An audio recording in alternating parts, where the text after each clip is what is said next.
संपत्ती, फार सर्वत्र असणारी त्याची कीर्ती आहे, फार मोठा असणारा ब्राह्मण आहे. पण त्याच्या जीवनामध्ये एक दुःख आहे. काय दुःख आहे तर त्याला संतप्ती नाही, असं त्याच्या जीवनामध्ये दुःख आहे. या ब्राह्मणाजवळ संपूर्ण असणारा मान, प्रतिष्ठा, पैसा सगळं आहे. पण आता ही संततीचं दुःख त्याला पुन्हा पुन्हा त्रास देत आहे. त्याला जेवढं दुःख होत नाही तेवढं बाकीच्यांना दुःख होत आहे. लोक त्याला टोचण्या देऊ लागले. मग विचार करू लागला, आता मी मेलेलंच बरं, मी आत्महत्या करतो असा विचार करू लागला. आत्महत्याचा विचार करणं म्हणजे हे सुद्धा मोठं पाप आहे. जर आत्महत्या केली तर शास्त्र असं सांगतं 1000 वर्षांपर्यंत त्याला मुक्ती प्राप्त होत नाही. ज्याने आत्महत्या केली त्याच्या अंतविधीला पण जाऊ नये. जर अंतविधीला आपण जर गेलो तर त्या पापामध्ये आपल्यालाही सहभागी व्हावं लागतं. ज्याने आत्महत्या केली असेल तर त्याला सांगतात की शास्त्र असं सांगतं त्याच्या पायाला दोरी बांधावी, जंगलामध्ये नेऊन टाकावा, त्याचं काय झालं पुढे पाहू नये. जर आत्महत्या केली तर हजारो वर्षांपर्यंत त्याला मुक्ती प्राप्त होत नाही, प्रेत योनीमध्ये जावं लागतं. असा हा ब्राह्मण आत्महत्या करण्याचा विचार करतो आहे. एक दिवसाचा प्रसंग आहे. नदीच्या तटावरती गेला, पाणी प्याला आणि झाडाखाली जाऊन बसला. विचार करतो आहे, आता मी आत्महत्याच केलेली चांगली. माझ्या जीवनामध्ये मला फार मोठं दुःख आहे. हे दुःख मला सहन करता येत नाही, मी आत्महत्या करतो. पण त्याच्या भाग्याने तिथे एक संन्यासी आले. संन्यासी समोरून जाताना त्यांनी पाहिलं की ब्राह्मण दिसतो. मस्तकावरती शिंदे आहे, गळ्यामध्ये सूत्र आहे, ब्राह्मण दिसतो. पण मुखावरती काहीतरी चिंता दिसते. मग या संन्याशाने विचार केला की त्याला जाऊन विचारावं, काय शंका आहे, का बरं चिंता आहे तुम्हाला. जसं आपण ज्याला मोठी चिंता आहे किंवा वृद्ध असणाऱ्या व्यक्तींजवळ आपण जाऊन बसलो, काय बाबा बरे आहात का, मग ते आपलं दुःख सांगायला लागतात. माझे गुडघे दुखतात, माझे पाय दुखतात, असं सांगायला सुरुवात करतात. त्यांनी त्यांचं दुःख सांगितल्यानंतर ते हलकं झाल्यासारखं त्यांना वाटतं. तसं या संन्याशाने विचार केला, याला काहीतरी दुःख दिसतं, आपण विचारावं. विचारण्यासाठी गेला. मग त्याला बरं वाटलं की मला कोणीतरी विचारणारा भेटला की तुम्हाला काय दुःख आहे. मग त्यांनी सांगायला सुरुवात केली. पण खरं कारण सांगत नाही, वेगळ्या अंगाने सांगतो, महाराज माझ्या घरी एक गाय आहे. त्या गायला काही केल्या वासरू होत नाही. मी घरामध्ये जी फळं आणतो ती लगेच नष्ट होतात, लगेच खराब होतात. मी जर बाहेर झाड लावलं तर ते झाडही येत नाही. आणि मग फिरून फिरून सांगतो, मला एक पत्नी आहे पण तिला संतती प्राप्त होत नाही. मला हे फार मोठं दुःख आहे, महाराज कृपा करा आणि मला काहीतरी उपाय सांगा, मला संतती प्राप्त होईल असं काहीतरी सांगा. मग या संन्याशाने त्या ब्राह्मणाचं कपाळ वाचलं. कपाळ वाचल्यानंतर त्याच्या लक्षात आलं की 7 जन्मापर्यंत याला पुत्र प्राप्त होणार नाही. पण जर मी आता याला खरं सांगेल 7 जन्मापर्यंत तुला पुत्र होणार नाही, तर आत्ताच हा मरण्याचा विचार करतो आहे, आत्महत्याचा विचार करतो आहे, असं सांगितल्यानंतर माझ्यासमोरच हा आत्महत्या करायचा. मग याला न सांगितलेलं बरं. फिरवून फिरून त्याला सांगू लागला की अरे संततीने कोणाचं चांगलं केलं, बेन किती दुराचारी जन्माला, आई वडिलांना दुःख सहन करावं लागलं, पण तो ऐकत नाही. फिरून फिरून सांगतो पण ऐकत नाही. जर एखाद्या गोष्टीने खरं सांगितल्यानंतर एखाद्याला दुःख होत असेल तर ते काहीतरी वेगळ्या अंगाने सांगावं. जसं एक राजाच्या दरबारामध्ये एक प्रधान होता आणि या राजाने संपूर्ण ज्योतिषांना बोलावलं. ज्योतिषांना सांगू लागला की माझं भविष्य सांगा, माझी पत्रिका पहा. सगळ्या ज्योतिषांनी पत्रिका पाहायला सुरुवात केली. एका ज्योतिषाने सांगितलं, महाराज मी तुमचं भविष्य पाहिलं आहे, तुमच्या समोर घरातले सगळे लोक तुमच्या डोळ्यासमोर मरून जातील. असं ऐकल्यानंतर राजा थोडा रागावला, म्हणजे याला पकडा रे, बंदी खाण्यात घेऊन टाका. त्याला लगेच बंदी केलं. दुसरा आला, दुसऱ्याने तेच सांगितलं, महाराज तुमच्या समोर सगळे लोक मरून जातील. तिसऱ्याने सांगितलं, चौथ्याने सांगितलं, सगळ्यांनी हेच सांगितलं. सगळ्यांना तुरुंगामध्ये नेऊन टाकलं. तो प्रधान होता, त्याने विचार केला, हे तर खरं सांगतात, मग काय करावं. तो समोर आला, म्हणता महाराज मलाही पत्रिका कळते म्हणे. वा वा, छान छान, मग मला सांग तरी. त्यांनी सांगितलं, महाराज काय तुमचं भविष्य आहे, फार सुंदर भविष्य आहे म्हणे. काय, अहो तुमच्या घरातल्या सदस्यांपेक्षा सर्वात जास्त आयुष्य तुम्हाला आहे म्हणे. अरे वा वा, याला बक्षीस द्या. तुम्हाला कळालं ना? त्याने तेच सांगितलं. आणि अगोदरच्याने सांगितलं तुमच्या समोर सगळे माणसं मरतील. यांनी सांगितलं की तुम्हाला घरातल्या सगळ्यात जास्त आयुष्य आहे. म्हणजे त्याने तेच सांगितलं पण फिरून सांगितलं. तसा हा संन्यासी सांगतो आहे, फिरून फिरून सांगतो आहे संततीने कोणाचं बरं केलं, पण हा ऐकायला तयार नाही. तो म्हणू लागला, महाराज तुमच्या विवेकाने मला काय होईल? तुम्ही म्हणता माझ्या बरोबर वनात चला, संन्यास माझ्यासारखा घ्या. मला तुमच्या विवेकाने काही होणार नाही. मला संतती प्राप्त होईल असं काहीतरी सांगा. आणि जर तुम्ही मला संतती प्राप्त करून देणार तुमच्या जर क्षमता जर नसेल तर तुम्ही संन्यासीच कशाचे? हा विचार करू लागला. मी माझ्या संन्यासावरती आणि प्रश्नचिन्ह निर्माण केलं. आता काय करावं? आपल्या झोळीमध्ये हात घातला आणि फळ काढून दिलं आणि सांगितलं, जा घरी जा, तुझ्या पत्नीला हे फळ खायला दे. जर तिने हे फळ खाल्लं तर तिला एक निर्मल पुत्र प्राप्त होईल. तिला काही नियम सांगितले. तिने सत्य बोलावं, सुचिरभूत राहावं, तिने दया करावी, दान करावं, एकभक्त राहावं, फळ खावेत, असे काही नियम सांगितले. आणि आता या संन्यासाला फार आनंद झाला. विचार करू लागला की मला आता निश्चित संतती प्राप्त होणार आहे. घराच्या दिशेने धावपळ करतच निघाला. त्याच्या पत्नीने पाहिलं की आज स्वारी आनंदात आहे. काय झालं? कदाचित शिधा सामग्री भरपूर मिळालेली दिसते. विचार करते आहे त्याची पत्नी. घरापर्यंत आला, बसण्यासाठी आसन दिलं, फॅनचं बटन दाबलं. त्या काळात नसेल फॅन, पण हातपान काम करू लागली कदाचित. आणि म्हणू लागली, महाराज आज फार आनंदात आहात, काय झालं? शिधा सामग्री भरपूर मिळाली का? म्हणे, नाही, मी आत्महत्याचा विचार करत होतो. एक संन्यासी आला, संन्याशाने मला फळ दिलं, सांगितलं हे फळ तुझ्या पत्नीला खायला दे, तिला संतती प्राप्त होईल. ती विचार करू लागली. या ब्राह्मणाला तर आनंद झाला, पण तिची पत्नी थोडी नाराज झाली. विचार करू लागली, आता हे फळ खाल्ल्यानंतर जर मला गर्भधारणा झाली तर आता मी काय करू? तिच्या दृष्टीने गर्भधारणा होणं म्हणजे वाईट गोष्ट आहे, चांगली गोष्ट नाही. ती म्हणते, वंध्या वा विधवा नारी, जी वंध्या आहे आणि जी विधवा आहे ती तिच्या दृष्टीने चांगली आहे. ती म्हणू लागली, जर मला हे फळ खाल्ल्यानंतर मला गर्भधारणा जर झाली तर असं म्हणतात ते बाळ पोटात लाथा मारतं, मला ते वेदना झाल्यानंतर मला सहन होणार नाही. आणखी म्हणते, मला तर खाण्याचा फार छंद आहे, हे खाऊ ते खाऊ, काय काय खाऊ असं होतं. आणि नंतर उलट्या होतात म्हणतात, त्या उलट्या झाल्यानंतर मला सहन होणार नाही. आणखी विचार करते, समजा झालं मला लेकरू, पण लेकरू झाल्यानंतर त्याचं लालने पालने किती कष्ट सहन करावे लागतात.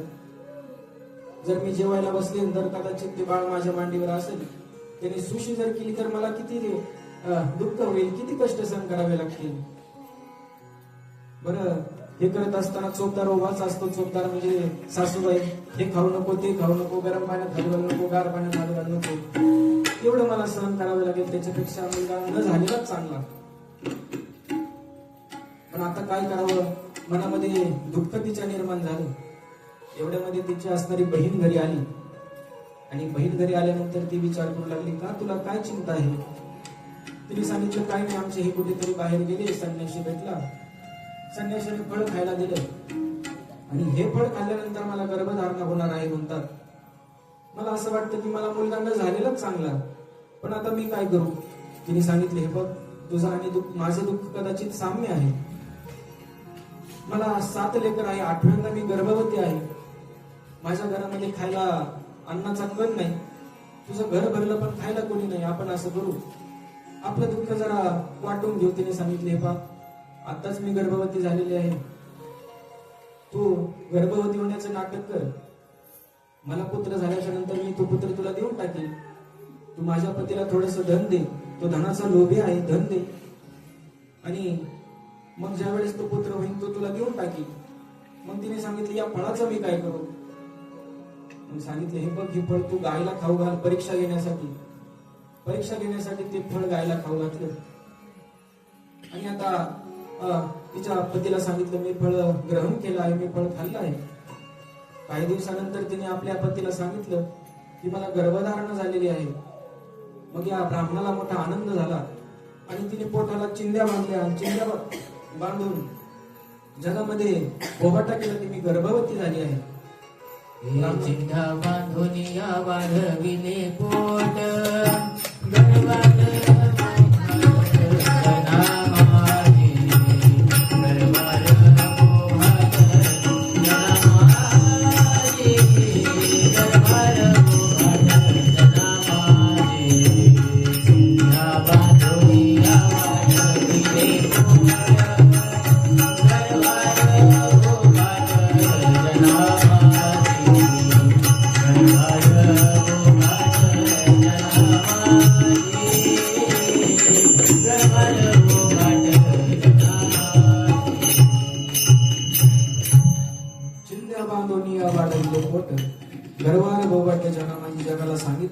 गर्भवती आहे, आपल्या पतीला फसवू लागली. कालांतराने 9 महिने पूर्ण झाले आणि माहेरी जाण्यासाठी निघाली. माहेरी गेली. माहेरी गेल्यानंतर तिची बहीण तिथे आली.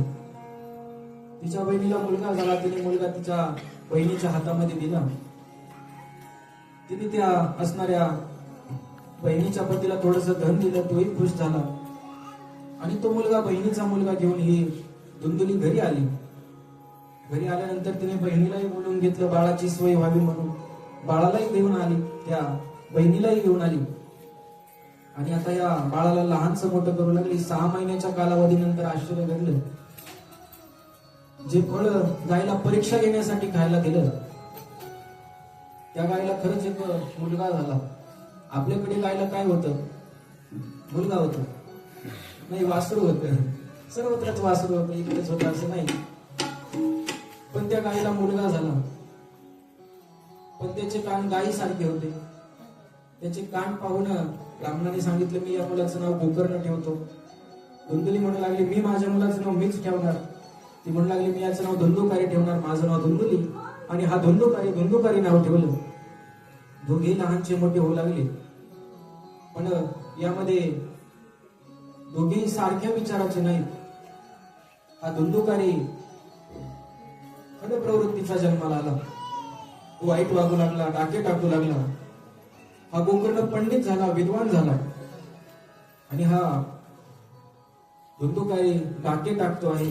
आई बापाला मारू लागला. एक दिवसाचा प्रसंग आई वडिलांकडे गेला, म्हणू लागला, मला धन द्या. ते म्हणू लागले, अरे तू माझं संपूर्ण धन संपूर्ण टाकलं, आता माझ्याकडे धन नाही. धन देत नाही म्हणून बापाला मारू लागला, हाणमार करू लागला. हे पाहून त्याच्या वडिलांना फार वाईट वाटू लागलं. ते म्हणू लागले, बघ गोकर्ण, आपल्या दुसऱ्या मुलाकडे गोकर्णाकडे गेले. त्याला सांगितलं, माझ्या मुलाने मला मारायला सुरुवात केली. त्यांनी सांगितले, हे पहा पिताश्री, तुम्ही वनामध्ये जा, भगवंताचं चिंतन करा, आता तुम्ही इथे राहू नका. वडील वनामध्ये निघून गेले. मग आता याने विचार केला, मला धन कोण देईन? आईकडे गेला. आईला म्हणू लागला, मला धन दे. आई म्हणू लागली, माझ्याकडे धन नाही. मग त्याने आईला मारायला सुरुवात केली. आई घाबरली, पडू लागली. रात्रीची वेळ होती, अंधार होता, कळते आहे. समोर एक असणारी विहीर होती, विहिरीमध्ये पडली, मरून गेली. आता वडील वनामध्ये निघून गेले, आई मरून गेली. गोकर्णाने विचार केला, गोकर्णही महाराज निघून गेले, आता एकट्याच राज्य झालं.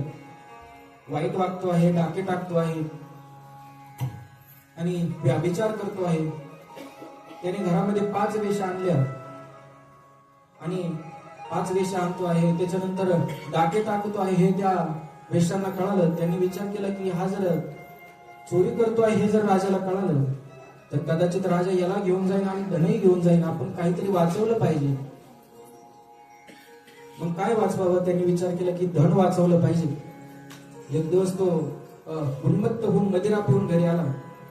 घरी आल्यानंतर या 5 वेश्यांनी त्याला पकडलं, तोंड दाबून मारण्याचा प्रयत्न केला पण मरेना. मग आता काय करावं? जळीत ते निखारे आणले, त्याच्या सर्वांगावरती ठेवले आणि त्याला त्रस्त होऊन मारून टाकलं. मारून टाकल्यानंतर आता याचं काय करावं? तर त्याच घरामध्ये खंड घेतला, तिथे त्याला पुरलं आणि त्या वेश्या निघून गेल्या. वेश्या तर निघून गेल्या, पण हा असणारा धुंदुकारी प्रेत योनीला प्राप्त झाला. ज्या असणाऱ्या प्रेतावरती उत्तर क्रिया होत नाही तो प्रेत योनीला त्याला जावं लागतं. असा असणारा हा धुंदुकारी, त्याला प्रेत योनी प्राप्त झाली. काही वर्षानंतर गोकर्णजी महाराज घरी आले. आपल्या तीर्थयात्रा करण्यासाठी गेले होते. त्यांना माहिती होतं की आपला भाऊ मरून गेला. तिकडे त्यांनी गया श्राद्ध केले आपल्या भावाच्या उद्धारासाठी. आई वडीलही निघून गेले, पण आपल्या घरी जावं. घरी गेले, अंगणामध्ये अंथरूण केलं आणि झोपले. काही काळानंतर त्यांच्या कानावरती फार अकराळ विक्राळ स्वर ऐकू येऊ लागले. किंचाळण्याचा आवाज येऊ लागला. त्यांनी इकडे तिकडे पाहायला सुरुवात केली. त्यांना एक मोठं असणार प्रत्यक्ष प्रेत दिसलं. त्यांनी विचारायला सुरुवात केली, अरे तू कोण आहेस? तो रडतोच आहे, रडतोच आहे. मग त्यांनी कमंडलूमध्ये जल घेतला आणि त्याच्यावरती शिंपडलं. शिंपडल्यावर त्याला वाचा आली. तो म्हणू लागला, मी तुझा भाऊ धुंदुकारी, गोकर्ण मी तुझा भाऊ आहे. असं म्हटल्यानंतर गोकर्णजी महाराज म्हणू लागले, अरे मी तुझ्यासाठी 100 गया श्राद्ध केले, गया श्राद्ध केले. तो म्हणू लागला, तुम्ही 100 जरी केले तरी मला मुक्ती प्राप्त होणार नाही. माझं पापच तेवढं आहे, मला मुक्ती प्राप्त होणार नाही. मला जर मुक्त करायचं असेल तर कोणता तरी उपाय विचारा. हे गोकर्णजी महाराज सूर्य उपासक आहे. दुसऱ्या दिवशी सूर्यनारायण आरणे दिलं आणि विचारलं की या धुंदुकारीच्या उद्धारासाठी मी काय करू. आकाशवाणीद्वारा भगवंतांनी सांगितले, हे पहा, तुम्ही त्या भागवताचं आयोजन करा. 7 दिवसापर्यंत जर भागवत या धुंदुकारीने जर ऐकलं तर त्याला या प्रेत योनीमध्ये सुटका होईल. मग गोकर्णजी महाराजांनी या भागवताचं आयोजन केलं. संपूर्ण गावाला आमंत्रण दिलं. संपूर्ण गाव कथाश्रवण करण्यासाठी आला. धुंदुकारीला बसण्यासाठी आसन दिलं. पण प्रेत रूप असणारी योनी वायू रूप आहे. वारा आल्यानंतर तो उडून जावा. परत त्यांनी आसनावरती येऊन बसावं. पण किती वेळा असं व्हावं. मग एक बांबू आणला, 7 गाठीचा बांबू, त्याच्यावर त्याला बसायला सांगितलं. म्हटलं इथे बस. 1 दिवसाची कथा पूर्ण झाली. कडकड कडकड आवाज झाला, 1 गाठ फुटून गेली. दुसऱ्या दिवसाची कथा संपन्न झाली, दुसरी गाठ फुटली. 7 दिवसाची कथा संपन्न झाली, 7ही गाठी फुटून गेली. 7 दिवसाची कथा संपन्न झाल्याच्या नंतर एक दिव्य असणारं विमान आलं. विमान आल्याच्या नंतर हा जो धुंदुकारी होता तो चतुर्भुज रूपामध्ये प्रकट झाला आणि विमानामध्ये बसून जाणार. एवढ्यात या गोकर्णजी महाराजांनी त्यांना थांबवलं, विमान थांबवलं आणि म्हणू लागले, हे पहा, संपूर्ण गावाने कथा श्रवण केली, एकट्यालाच विमान का बरं आलं. मला काहीतरी कृपा करून सांगा, का बरं असं झालं. मग त्या पार्श्वदाने सांगायला सुरुवात केली, पहा, त्याने जशी कथा श्रवण केली तशी कोणीच कथा श्रवण केली नाही. तो 7 दिवस झोपलाच नाही, पद्धत नाही, घरी सुद्धा झोपला नाही. त्याने एक भक्त राहिला. एक टाइम त्याने फक्त फलाहार घेतला. भागवताचा नियम आहे की निर्जल राहून कथा श्रवण करावी, पण निर्जल राहून तेवढं शक्य नाही. मग पाणी पिऊन करा. पाणी पिऊनही शक्य नाही. मग फलाहार करा. एक टाइम फलाहार करा, एक टाइम उपवास करा. पण एक टाइम फलाहार करून तितके शक्य नाही. मग एक टाइम जेवण करा, एक टाइम फलाहार करा, पण तेही जमत नाही. मग 2 टाइम जेवा, 2 टाइम जेवण जमत नाही, तरी भूक लागते. मग 3 टाइम खा. बरं 3 टाइम खाऊन जमत नसलं तर दादा वर्णन करून सांगतो, येतानाच पोटाने घेऊन या, बाबा इकडे इकडे पाहायला टाकून द्यायचं. सगळं काही करा, पण कथा श्रवण करा. तसं याने जशी कथा श्रवण केली तशी कोणीच कथा श्रवण केली नाही. म्हणून याला नेण्यासाठी विमान आलं. मग या गोकर्णजी महाराजांनी पुन्हा एकदा गावाला बोलवलं आणि सांगितले, पहा, जसं या धुंदुकारीने कथा श्रवण केली तशी तुम्ही सर्वजण कथा श्रवण करावी. पुन्हा एकदा तुम्हाला कथा सांगतो. परत एकदा कथा सांगितली. संपूर्ण गाव उद्धरून गेला. 7 दिवसाची कथा पूर्ण झाल्याच्या नंतर संपूर्ण गावाला घेण्यासाठी विमानांची गर्दी झाली. विमानांची दाटी झाली. सर्व गाव या गोकर्णजी महाराजांनी उद्धरून नेलं. हा भागवताचा महिमा नारदजी महाराजांना संकाधिक संतांनी वर्णन करून सांगितला आणि नंतर कथेचा विधी त्यांना वर्णन करून सांगितला. श्रोता वक्ता कसा असावा हे संपूर्ण त्यांना वर्णन करून सांगितलं. भागवताचा महिमा सांगत असतानाच एक सुंदर असणारी स्तुती निर्माण झाली. सर्वजण तिथे उपस्थित आहेत. प्रत्यक्ष भक्ती उपस्थित आहे, ज्ञान वैराग्य उपस्थित आहेत, संकाधिक संत उपस्थित आहेत, नारदजी महाराज उपस्थित आहेत. अशा सुंदर वातावरणामध्ये त्यांना एक कानावरती भगवंताचं नामचिंतन येऊ लागलं. प्रल्हाद स्थालधारी इतर लगीत या उद्धव कांसीधारी वेनाधारी सुरर्षी सुरतया राग करता अर्जुनोद्भूत. भगवंताचं नाम घोष करू लागले. प्रल्हादजी महाराज आले. प्रल्हादजी महाराज टाळी वाजवतायत. उद्धवजी महाराज टाळ वाजवतायत. नारदजी महाराज विना वाजवू लागले. अर्जुन राग रागिनी गाऊ लागला आणि अशा सुंदर अवस्थेमध्ये भगवंताचं प्रत्यक्ष प्राकट्य झालं. श्रीकृष्ण गोविंद हरे Hare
सांगू लागले देवा, आज तुमचे भक्त सर्वजण एकत्र आले, तुमचं नामघोष करतायत, भजन करतायत.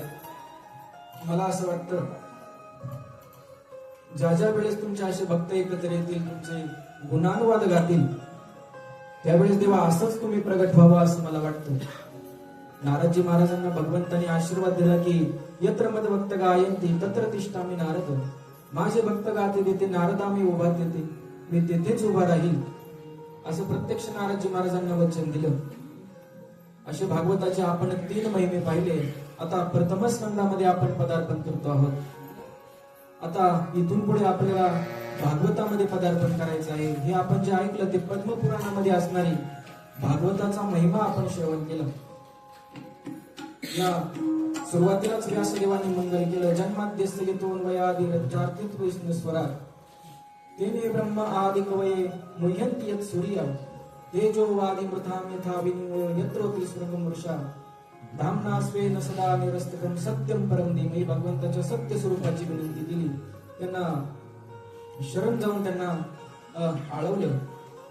कोणत्याही कार्याच्या प्रसंगी आपण जसं मंगल करतो तसं या ठिकाणी भगवंताच्या स्वरूपाची शुकाचार्य वंदना करतात, सत्य तत्वाची वंदना करतात आणि नंतर निगम कल्पतरोम गलितम फलम शुकमुखाद अमृत द्रव संगीतम भीमत भागवतम रसमालयम मोरो रसिका हुई भावुका. हे वेदरूपी कल्पवृक्षाचं गळालेलं फळ आहे. हे तुम्ही प्या. याला शुकाचं मुख लागलं आहे, म्हणजे पोपटाचं मुख लागलं आहे. आपण जर विचार केला की फळं खातात की पितात, आपल्याकडे फळं पितात है ना, कोणी फळं पित नाही, फळं खातात. पण इथे असं म्हणतात की फळ प्या.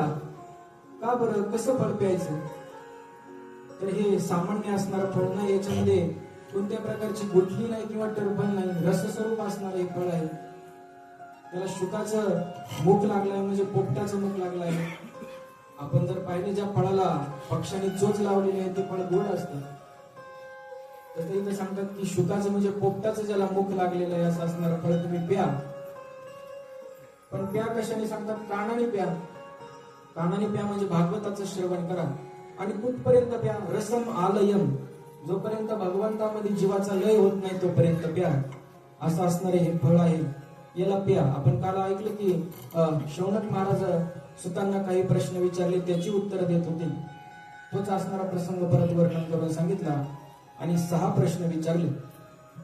पहिला प्रश्न विचारला किम श्रेया, दुसरा प्रश्न विचारला के शास्त्रसारा, तिसरा विचारला कस्तु अवतार प्रयोजनम, किम कर्म आणि धर्मकम शरणम गता, असे 5-6 प्रश्न विचारले. आणि आता हे त्याची उत्तरं देत आहेत. असेच काही प्रश्न दादा नाईका वकिलांनी विचारले. पहिला प्रश्न विचारला काय करावे, दुसरा प्रश्न विचारला कसे करावे, तिसरा प्रश्न विचारला का करावे. असे प्रश्न आपल्याला विचारले तर आपण सांगू पहिला प्रश्न आहे काय करावे, आपण सांगू भोजन करावे. दुसरा प्रश्न आहे कसे करावे, ताट वाढा म्हणजे कळेल कसे करावे. तिसरा का करावे, भूक लागली म्हणून करावे. आपण आपल्या बुद्धीने प्रश्नाची उत्तर देऊ. पण दादांनी सांगितलं कसे करावे. पहिला प्रश्न आहे काय करावे, त्याचं उत्तर त्यांनी दिलं ज्ञानोत्तर कृष्ण भक्ती करावी. दुसरा प्रश्न होता कसे करावे, संतांच्या संगती गेल्यावरती कळेल कृष्ण ज्ञानोत्तर भक्ती कशी करावी. आणि तिसरा प्रश्न होता का करावी, हेच जीवनाचं सार आहे म्हणून हेच करावं.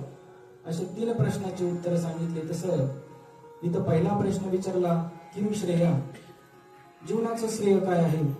कृष्ण भक्ती परम श्रेय, कृष्णाची भक्ती करा हेच जीवनाचं परम श्रेय आहे. बरं, दुसरा प्रश्न विचारला के शास्त्र सारा, शास्त्रांचं सार काय आहे. मग सांगू लागले की वेद अनंत बोलीला अर्थ वितुकाची साधेला विठोबाशी शरण जावे, भगवंताला शरण जा, हेच सर्वजण शास्त्र एकमुखाने सांगतात. तिसरा प्रश्न विचारला कसं अवतार प्रयोजन, भगवंताच्या अवताराचं काय प्रयोजन आहे. यदा यदा हि धर्मस्य ग्लानिर्भवति भारत अभ्युत्थानम धर्मस्य तदात्मानं सृजाम्यहं परित्राणाय साधूनां विनाशाय च दुष्कृतां धर्म संस्थापनार्थाय संभवामि युगे युगे. भगवान धर्माची स्थापना करण्यासाठी अवतार घेत असतो, असं भगवंताच्या अवताराचं प्रयोजन सांगितलं. किम कर्मा, भगवान काय काम करतो? कर्म सृष्ट्यादि लक्षणम, सृष्टी निर्माण करणं हे भगवंताचं कर्तव्य काम आहे. की अवतारस्य, भगवंताचे किती अवतार झाले? भागवतामध्ये भगवंताचे 24 अवतार वर्णन करून सांगितले. आता मी घाईघाईने सांगतो आहे, कारण आपल्याला कृष्ण जन्म आज करायचा आहे आणि तो येतो पण या दुसऱ्या दिवशी पण. म्हणून आता मी 24 अवताराची नावं सांगतो. सनकादिक, वराह, नारद, नरनारायण, कपिल, दत्तात्रय, यज्ञ, ऋषभदेव, पृथु भगवान, मत्स्य, कच्छप, धन्वंतरी, मोहिनी, नरसिंह, वामन, परशुराम, वेदव्यास, श्रीराम, बलराम हे असणारे 19 अवतार झाले. आणि 20वा अवतार जर कोणता असेल तर श्रीकृष्ण हा भगवंताचा 20वा अवतार आहे. तुकोबाराय आपल्याला वर्णन करून सांगतात की तुका म्हणे माझा श्रीकृष्ण 20वा, तोच 20वा आहे. त्याच्याशिवाय जीवाला 20वा कुठेच प्राप्त होऊ शकत नाही. कुठपर्यंत 20वा भेटत नाही माहिती? जोपर्यंत धडपड चालू आहे तोपर्यंत 20वा भेटत नाही. एकदा का धड पडलं की 20वा प्राप्त होतो. मग त्याला घेऊन जातात 4-5 जण, मग म्हणतात थांबा इथे 20वा आहे. 20वा करप्रेताला नसतो, त्या खांदेकऱ्यांना असतो. पण मरेपर्यंत या जीवाला 20वा प्राप्त होत नाही. तुकोबाराय सांगतात की माझा कृष्ण 20वा आहे, त्याला शरण जा. तुका म्हणे माझा श्रीकृष्ण 20वा. यानंतर 21वा बुद्ध अवतार आहे, 22वा कलंकी, 23वा स्थूल आणि 24वा सूक्ष्म, असे भागवतामध्ये 24 अवतार वर्णन करून सांगितले. 7वा प्रश्न होता धर्म कम शरणम गता, धर्म कुठे गेला, भागवतामध्ये राहिला असं सांगितलं. असे 7ही प्रश्नांची उत्तरे सांगितली. पुन्हा 3 प्रश्न विचारले. आता चिंता करू नका, आता थोडस शांत झाल्यासारखं वाटेल, आता कथा येईल. पुन्हा 3 प्रश्न विचारले. या भागवताची रचना व्यासदेवाने कोणाच्या प्रेरणेने केली? ती शुकाचार्यांना का शिकवली? आणि राजा परीक्षितीला ती का सांगितली हे आम्हाला कृपा करून सांगा. असे 3 प्रश्न विचारले. मग या प्रश्नांची आता उत्तर देऊ लागले शौनकजी महाराज, सुतजी महाराज. आणि त्यांनी सांगितलं की या भागवताची रचना व्यासांनी केली, पण व्यास कोण आहेत हे पण कळायला पाहिजे. हे व्यास हे पाराशर नंदन आहेत. आपल्यापासून जवळ पारनेर गाव आहे, तिथे त्यांची तपोभूमी. हे असणारे पाराशर ऋषी. एक दिवसाचा प्रसंग आहे. ते तीर्थयात्रा करण्यासाठी भारत भ्रमण करत होते. गंगेच्या तीरावरती गेले. त्यांना गंगेच्या पलीकडे जायचं होतं, पण कसं जावं? पोहून जाणं इतकं शक्य नाही. वृद्ध अवस्था त्यांना प्राप्त झाली, ती वृद्ध आहेत. पोहून जाणं तिथपर्यंत शक्य नाही. इकडे तिकडे पाहू लागले. त्यांना एक नाव दिसली. विचार केला या नावेमध्ये बसून मी पलीकडल्या तीरापर्यंत जातो. पण नावाडी दिसेना. नावाडी काही गेल्या दिसेना. एक कन्या दिसली. त्या कन्याला विचारलं का हो, मला पलीकडल्या काठाला जायचं आहे, कोणी नावाडी नाही. तिने सांगितलं मीच पैल तिला नेण्याचं काम करते, माझे वडील कामामुळे बाहेर गेलेले आहेत. त्यांनी विचार केला मला पलीकडे नेशील का? त्यांनी सांगितलं हो, मी तुम्हाला पलीकडच्या तीरापर्यंत नेते. पाराशर ऋषी त्या नावेमध्ये बसले आणि आता नाव हळूहळू पाण्यावरती तरंगू लागली. नाव पलीकडच्या दिशेला जाते आहे. पण हे पाराशर ऋषी फार मोठे ज्योतिषी आहेत.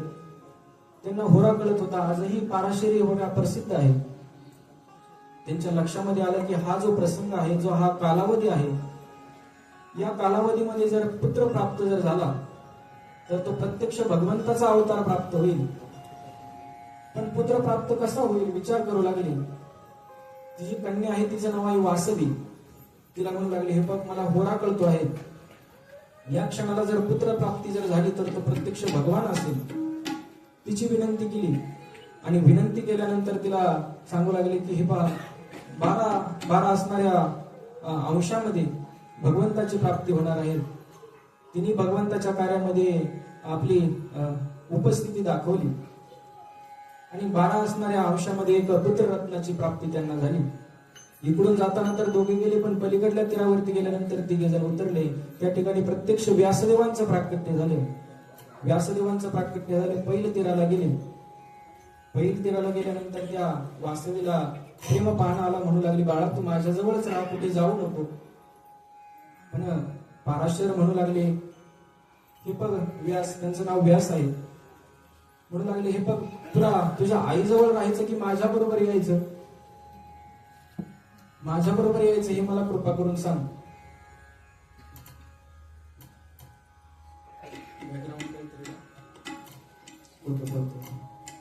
माझ्या बरोबर यायचं की इथं राहायचं सांग. ते व्यास आहे ते म्हणू लागले, जर मी इथे जर राहिलो तर मला आयुष्यभर मासे धरण्याचं काम करावं लागेल. जर मी तुमच्या बरोबर जर आलो तर वेदांताचं अध्ययन होईल, काहीतरी साधना करता येईल. मला इथं राहायचं नाही, तुमच्या बरोबर घेऊन जा. मग त्या आईला वाईट वाटू लागलं. ती म्हणू लागली, बाळा मला सोडून जाऊ नको. मग हे व्यासदेवजी सांगू लागले, हे बघ आई, ज्या वेळेस तू माझं स्मरण करशील त्यावेळेस मी वायुयोगाने वेगाने तुझ्यापर्यंत येईल, तू मला जाऊ दे. आईची समजूत काढून हे व्यासदेवजी जाण्यासाठी निघाले. गेल्यानंतर यांनी फार साधना केली. वेदाचे 4 भाग केले. वेद एकच आहेत पण त्याची त्यांनी विभागणी केली. ऋग्वेद, यजुर्वेद, सामवेद, अथर्ववेद असे वेगवेगळे असणारे वेदाची विभागणी केली. ब्रह्मसूत्राची रचना केली, इतिहास पुराणाची रचना केली आणि ती आपापल्या शिष्यांना वाटून दिली. महाभारतासारखा ग्रंथ प्रकट झाला. फार मोठी जगाच्या उद्धाराची साधना निर्माण झाली. पण या व्यासदेवांना समाधान मात्र प्राप्त झाले नाही. व्यासदेवजी चिंतातुर अवस्थेमध्ये बसले. विचार करतायत की जगाच्या उद्धाराची मी एवढी मोठी साधना निर्माण केली, पण मला समाधान का बरं प्राप्त झालं नसेल. ज्यावेळेस संतांना चिंता निर्माण होते त्यावेळेस भगवंतालाही चिंता निर्माण होते. भगवंतांनी त्यांचं मन म्हणजे नारदजी महाराजांना प्रेरणा दिली आणि नारदजी महाराज आता व्यासदेवांच्या आश्रमाकडे येण्यासाठी निघाले. नारायण नारायण श्रीमन्नारायण नारायण नारायण नारायण श्रीमन्नारायण नारायण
व्यासदेवाने पाहायला सुरुवात केली, कोण येत आहे. समोरून नारदजी महाराज येताना दिसले. गळ्यामध्ये ब्रह्मवीणा आहे, एंटिनेसारखी उभी राहिलेली शेंडी पाहायला मिळाली. हातामध्ये चिपळे आहेत, मुखामध्ये भगवंताचं नाम आहे. भगवंताचं नामचिंतन करत येताना नारदजी महाराज दिसले आणि नारदजी महाराजांना पाहून त्यांना फार आनंद झाला. त्यांच्या समोर साष्टांग दंडवत केलं. त्यांना म्हणू लागले, महाराज मी फार भाग्यवान आहे. माझ्या भाग्याने तुम्ही मला आज प्राप्त झाले. पुण्य फळले बहुत दिसा, भाग्य उदयाचा ठसा, झालो सन्मुखम कैसा. त्यांची विनंती करू लागले. महाराज बसा. त्यांचं स्वागत सत्कार केला. उंच आसनावरती बसवलं. त्यांची पूजा करू लागले. खरं पाहिलं तर हे व्यासदेवजी सामान्य नाही. त्यांनी वेदाचे 4 भाग केले, विभागणी केली, महाभारतासारखा ग्रंथ प्रगट केला. असं म्हणतात की महाभारती जे नाही ते नाहीचे लोकित राहील, व्यास उच्चिष्ट पाहि जगत राहील. जे महाभारतामध्ये नाही ते कुठंच नाही असं वर्णन करतात. असा दिव्य असणारा ग्रंथ यांनी प्रगट केला. यानंतर ब्रह्मसूत्रांची रचना केली. एवढे मोठे असणारे ज्यांचा अधिकार आहे असे व्यासदेवजी महाराज. पण नारदजी महाराजांना पाहून त्यांच्या समोर साष्टांग दंडवत केला. यांचे असणारे ग्रंथ जर आपण थोडेफार काही शिकलो तर आपण थोडंफार लवत नाही, त्यांच्यासमोर कोणासमोर दंडवत प्रणाम करत नाही. पण हे सामान्य असणाऱ्या व्यक्तीसारखे आचरण करतायत. व्यासदेवजी त्यांच्या समोर दंडवत प्रणाम केला आणि दंडवत प्रणाम करू लागले. म्हणू लागले, महाराज मी भाग्यवान आहे, तुम्ही मला आज प्राप्त झाले. त्यांची पूजा केली आणि मग नारदजी महाराज म्हणू लागले, महाराज व्यासदेवजी मला तुम्ही थोडेसे चिंतातूर दिसता. काय झालं, तुमच्या चिंतेचं कारण काय? तुम्ही काय भागवताचा उपवास वगैरे धरलात काय? तुम्हाला असं एवढं चिंतेचं कारण काय? तुम्ही असे चिंतातूर का आहात? त्यांनी सांगितलं, तसं काही नाही, पण मला चिंता अशी आहे, मी एवढी जगाच्या उद्धाराची साधना निर्माण केली, पण मला समाधान का प्राप्त झालं नाही?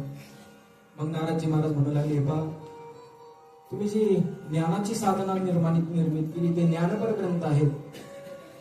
कलियुगामध्ये भक्तिप्रधान असणाऱ्या ग्रंथांची रचना करायला हवी, तुम्ही भक्तिप्रधान ग्रंथांची रचना करा. व्यासदेवजी म्हणू लागले, अहो माझं वय फार झालं, आता गुडघ्याला दाढी टिकू लागली, आता मला ग्रंथांची रचना करणं शक्य नाही, मी ग्रंथांची रचना करू शकत नाही, मला ते करता येणार नाही. मग नारदजी महाराज म्हणू लागले, अहो असं काय करतात, ज्यांच्यावरती भगवंताची कृपा होते, ज्यांच्यावरती संतांची कृपा होते ते काही करू शकतात. तुम्ही असं करू नका. तुमच्यावरती भगवंताची कृपा आहे, देवाची कृपा आहे, संतांची कृपा आहे, तुम्ही ग्रंथाची रचना करा. ज्यांच्यावरती संतांची कृपा होते ते काही करू शकतात. जयदेव स्वामी होते, त्यांना एक राजाने विचारलं, घोड्यावरती बसून आला. जयदेव स्वामी पुढून आले, म्हणला, मला ब्रह्मस्वरूपाची प्राप्ती करून द्या. रिकेबी मी पाव ब्रह्म बताव. त्यांना म्हणू लागलं, मला ब्रह्मस्वरूपाची प्राप्ती करून द्या. महाराज काही बोलले नाही, फक्त घोड्याला स्पर्श केला. घोड्याला स्पर्श केल्याबरोबर राजाची ते सोडा घोड्याचीही समाधी लागली, फक्त सत्संगती झाली. तोच असणारा घोडा पुढच्या जन्मी त्याला माऊलींची संगती झाली. माऊलींची संगती झाल्यावरती माऊली म्हणले, बोल रे ऋग्वेद. ऋग्वेद बोल म्हणल्यानंतर ओम सहस्र शीर्षा पुरुषा असं म्हणू लागला. रेडा बोलू लागला. रेडा बोलू लागल्यानंतर म्हणजे त्याला संतांची संगती झाली. तोच असणारा रेडा पुढच्या जन्मी गावबा झाला, त्यांना नाथ महाराजांची संगती झाली आणि नाथांचं अर्ध राहिलेलं रामायण त्यांनी पूर्ण केलं. म्हणजे सत्संगती काय करू शकते हे नारदजी महाराजांना माहिती आहे. म्हणून नारदजी महाराज सांगतात, हे पहा, तुमच्यावरती संतांची कृपा आहे, भगवंताची कृपा आहे, तुम्ही ग्रंथांची रचना करा. तरी आता व्यासदेवजी तयार होत नाही. मग म्हणे, माझ्याकडे पहा, माझ्यावरती भगवंताची कृपा झाली, मी एक दासीपुत्र होतो आणि भगवंताची कृपा झाली म्हणून मला त्या नारद पदापर्यंत येत आले. व्यासदेवजी म्हणू लागले, तुम्ही दासीपुत्र होता, मला तुमची पूर्वचरित्र ऐकण्याची इच्छा आहे, कृपा करून सांगा. मग सांगू लागले, मी पूर्वजन्मामध्ये उपवरण नावाचा गंधर्व होतो. देवलोकामध्ये मी एक दिवस गेलो आणि तिथे जाऊन मी एक अश्लील गीत गायलं. ब्रह्मदेवाने मला शाप दिला की मृत्यूलोकामध्ये जा, मृत्यूलोकातील लोकांसारखं आचरण करतो. त्यांच्या शापाने मी दासीपुत्र झालो आणि दासीपुत्र झालो. खरं पाहिलं तर माझा जन्म ब्राह्मण कुटुंबामध्ये झाला. माझा जन्म झाल्याबरोबरच माझे वडील मरून गेले. मला वडील काय आहेत हे पाहायलाही मिळालं नाही. नारदजी महाराज सांगतात, वडील मरण पावल्याच्या नंतर माझी आई मला लहानसं मोठं करू लागली. लहानसं मोठं करत असताना तिला फार कष्ट, वेदना, संकटांना तोंड द्यावं लागलं. पण माझी आई मला लहानसं मोठं करू लागली. नारदजी महाराज सांगतात, मी थोडा मोठा होऊ लागलो आणि एक दिवसाचा प्रसंग आहे. आमच्या गावामध्ये चातुर्मास करण्यासाठी काही संत मंडळी आली. माझी आई धुणं भांडी करून माझं पोट भरवत होती. लोकांच्या घरी जावं, त्यांनी लोकांचे धुणे धुवावे, भांडे घासावे, त्यातून जी उत्पत्ती होईल त्यानुसार माझं उदरनिर्वाहाचं काहीतरी साधन करत होती. फार कष्ट सहन करत होती. तिने असा विचार केला की या लोकांची असणारी सेवा करण्यापेक्षा आपल्या गावामध्ये काही संत मंडळी आले आहेत, आपण त्यांची सेवा करावी. लोकांची सेवा करण्यापेक्षा आपण तिथे जावं. माझ्या आईने मला घेतलं आणि त्या संतांच्या समोर माझी आई गेली. त्यांना म्हणू लागली, महाराज मी एक असणारी विधवा स्त्री आहे, हा माझा एक एकुलता एक मुलगा. मी जगाची सेवा करून करून आता त्रस्त झाले आहे. मला असं वाटतं मी तुमच्या आश्रयाला राहावं, माझ्यावरती कृपा करा. ज्ञानोजी महाराज सांगू लागले, माझ्या आईचे ते करुण वाणी ऐकून ते संत व्याकुळ झाले. ते म्हणू लागले, हे पहा, तू इथे राहण्याचा विचार करते आहे, योग्य आहे, पण तू असं कर, या ब्राह्मण स्त्री आहे त्यांच्याकडे जा, तुझी व्यथा त्यांना जाऊन सांग. मग माझी आई मला घेऊन त्या ब्राह्मण स्त्रियांकडे गेली, त्यांना तिची व्यथा समजून सांगितली. त्यांनी मला ते माझी व्यथा ऐकून, माझ्या आईची व्यथा ऐकून आमचा स्वीकार केला. मला आणि माझ्या आईला गोशाळेमध्ये गोमातेची सेवा करण्याचं काम दिलं. माझी आई गोमातेची सेवा करू लागली आणि गोमातेची सेवा करत असताना रोज सत्संग होऊ लागला. मी सत्संग श्रवण करण्यासाठी त्या महापुरुषांच्या समोर जाऊन बसू लागलो. पण मी समोर जाण्याचा विचार जर केला तर मला कोणी जवळ जाऊ देत नव्हतं. ते महापुरुष उंच पारावरती बसले होते. संतांची संपूर्ण मांदियाळी तेथे आली होती. मी फार लांब असल्या कारणाने मला कथा ऐकता येत नव्हती. ती भगवान श्यामसुंदराचे कथा वर्णन करून सांगत होते, पण मला ती ऐकण्याची फार इच्छा होती, पण मला तिथपर्यंत जाता येत नव्हतं. मग काय करावं, मी जवळ जाण्याचा प्रयत्न करू लागलो. जवळ जाण्याचा प्रयत्न केल्यानंतर कोणीतरी मला अडवावं, थांब, तू दासीपुत्र आहे, जाऊ नकोस. एकदा दोनदा फार वेळा असं झालं. मग त्या महापुरुषांनीच पाहिलं, म्हणू लागले, थांबा, त्याला येऊ द्या समोर. मग मला आता कोणी अडवत नाही, मला कोणी अडवलं नाही. मी सहज त्या संतांपर्यंत गेलो. संतांपर्यंत गेल्यानंतर त्यांनी मला जवळ बसवलं. बाळ, काय नाव रे तुझं? त्यांनी माझं नाव विचारलं, पण मी त्यांना काही बोललो नाही.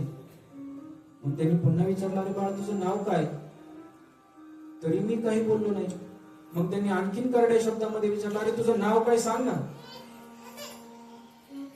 असं म्हटल्यानंतर मी त्यांना करुण वाणीमध्ये व्याकुळ होऊन सांगितलं, महाराज, मला नाव नाही. हे संपूर्ण गावातील लोक मला दासीपुत्र म्हणतात. दासीपुत्र शब्द ऐकल्याबरोबर त्या संतांचं हृदय कळवळून आलं. ते विचार करू लागले, छोटासा 5 वर्षाचा बाळ, लोक याला दासीपुत्र म्हणतात. संपूर्ण गावाच्या समोर उंच हात केला, म्हणू लागले, हे पहा, आजपासून याला कुणीही दासीपुत्र म्हणायचं नाही. मग आजपासून याचं नाव रामदास. सर्वांनी आजपासून रामदास म्हणावं. मग सर्वजण मला रामदास म्हणू लागले. तर संतांनी माझा स्वीकार केल्यामुळे माझ्या आईलाही गावामध्ये मान सन्मान प्राप्त होऊ लागला. सर्वजण रामदासची आई म्हणू लागली. आता माझ्या आईला कोणी दासी म्हणत नव्हतं. या संतांच्या जवळ जाऊन मी बसावं, सत्संगती मला प्राप्त होत होती. आणि सत्संगती प्राप्त होत असताना या भगवंताच्या मधुर मधुर मला लीला ऐकायला मिळत होत्या. भगवंताचा वराह अवतार झाला, भगवंताचा नरसिंह अवतार झाला, भगवंताचा राम अवतार झाला, हे मी प्रत्यक्ष ऐकलं. भगवान किती कृपाळू आहे, भक्तांवरती कशी कृपा करतो हे मी पाहिलं. आणि आता ते भगवंताची श्यामसुंदराची, कृष्ण परमात्म्याची कथा वर्णन करून सांगू लागले. कंस याच्यासारखे असणारे, हानिकारक असणारे दैत्य जन्माला आले. संपूर्ण पृथ्वीवरती हाहाकार पसरू लागला. मग ही पृथ्वी ब्रह्मदेवाकडे गेली आणि ब्रह्मदेवाला सांगितलं की माझ्यावरती पापाचा फार भार झाला, कृपा करून मला यातून सोडवा. मग भगवंताने सांगितलं की आपण भगवंताला शरण जाऊ, विष्णू परमात्म्याला. देवाने सांगितलं, मी आता अवतार धारण करून येणार आहे, तुम्ही चिंता करू नका. मग भगवान अवतार धारण करून येण्याची वेळ झाली. पण कुठे अवताराला यावं? तर हा जो कंस आहे त्याची असणारी चुलत बहीण म्हणजे देवकी, याने तिची मोठी वरात काढली. तिचं लग्न वसुदेवा बरोबर लावून दिलं. त्या लग्नामध्ये विघ्न आलं.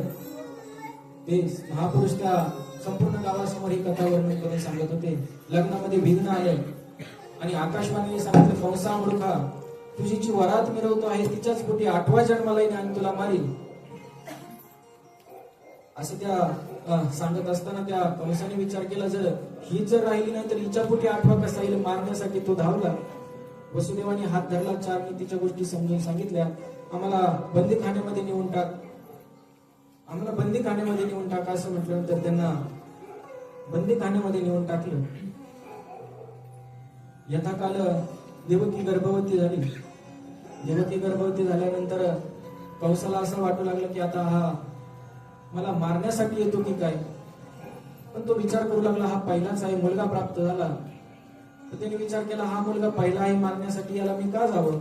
नारदजी महाराज आले, त्याला 4 नीतीच्या गोष्टी समजून सांगितल्या. हातामध्ये गुलाबाचे फुल घेतलं. म्हणू लागले, यामध्ये पहिलं कोणती पाकळी आणि शेवटची कोणती पाकळी सांग. तो म्हणू लागला, कोणती पहिली होईल कोणती शेवटची होईल सांगता येणार नाही. मग तसंच हा असणारा पहिला आहे की शेवटचा, खालून जर मोजलं तर पहिला 8वा होईल, कोणताही 8वा होऊ शकतो. म्हणून तो याला मार. नारदजी महाराजांच्या सांगण्यावरून पहिला मुलगा मारला, दुसरा असे 6 मुलं मारले. यानंतर 7वा गर्भ आला, तो योगमायेने पळवला, रोहिणीच्या गर्भामध्ये नेऊन स्थापित केलं. यानंतर 8वा गर्भ आला. आता भगवान प्रत्यक्ष प्रगट होणार आहेत. भगवंताच्या प्राकट्याची वेळ जवळ येऊ लागली. भगवान प्रगट होणार आहेत. देवकीचं तेज वाढू लागलं, कंसाचं हृदय जळू लागलं. देवकीचे तेज दिसे जैसा सूर्य, कंसाचे हृदय जळत असे. कंसाला वाईट वाटू लागलं. यथा काल 9 महिने पूर्ण झाले आणि प्रत्यक्ष भगवंताची 8 वर्षाची मूर्ती प्रगट झाली. भगवान प्रगट झाले. भगवान प्रगट झाल्याच्या नंतर वसुदेव देवकीने पाहिलं की हा भगवान माझा मुलगा होऊन येणार होता, हा एवढा मोठा 8 वर्षाचा रूप घेऊन माझ्यासमोर प्रगट झाला. त्याला म्हणू लागले, अरे तू माझा मुलगा होऊन येणार होता, हे असं रूप घेऊन आला. मग त्याने सांगितलं, मी आता लहान होणार आहे, मला तुम्ही नंदराजाच्या घरी नेऊन ठेवा आणि तिथे माया प्रगट झाली आहे ती इथे आणा. मग आता वसुदेवजी महाराज समोर गेले, बाळाला घेतलं, टोपलीमध्ये घेऊन निघाले. संपूर्ण कड्या कुलप गळून गेले. ते बाहेर आले. धो पाऊस पडत होता. आज पाऊस शांत आहे, पण त्या दिवशी पाऊस होता, पाऊस पडत होता. खरं पाहिलं तर कथेमध्ये जर पाऊस आला तर फार शुभ शकून मानला जातो. आपल्या पहिल्या दिवशी पाऊस झाला म्हणजे ते शुभ शकून आहे. तसं त्यावेळेस पाऊस पडत होता. यमुना नदीला पूर आला होता. त्यामध्ये वसुदेवाने प्रवेश केला. त्यानंतर प्रवेश केल्यानंतर पुराचं पाणी वाढू लागलं.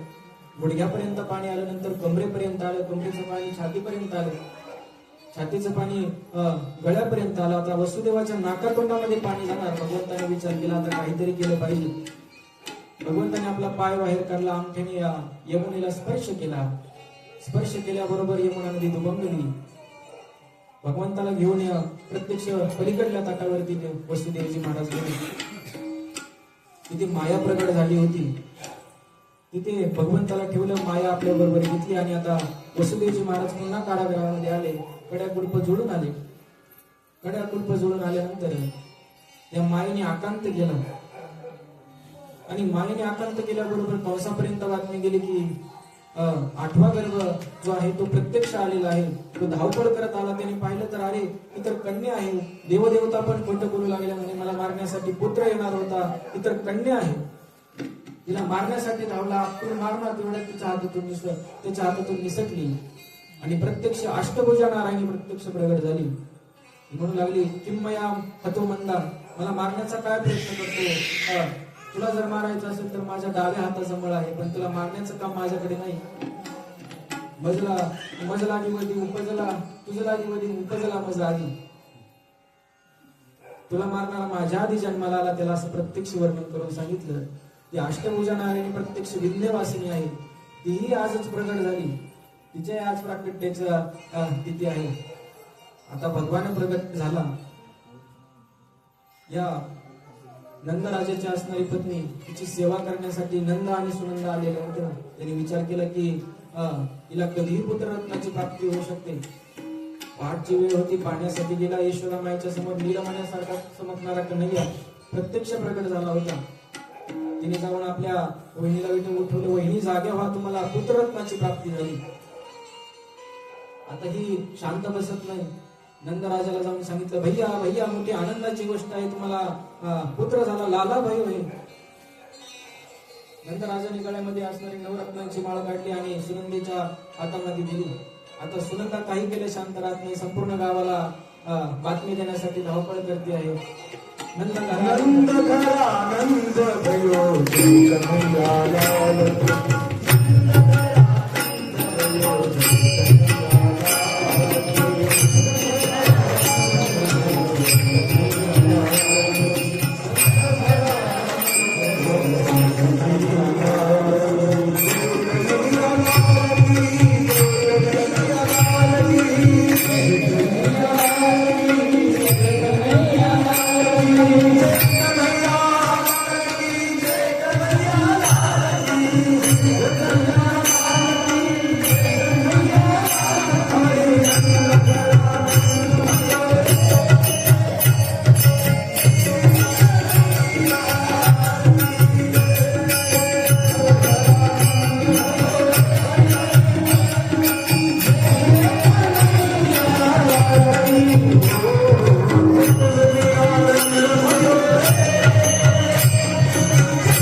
भगवान लहानसा मोठा होऊ लागला.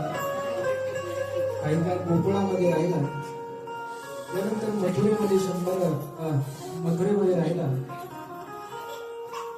यानंतर द्वारकेमध्ये राहिला.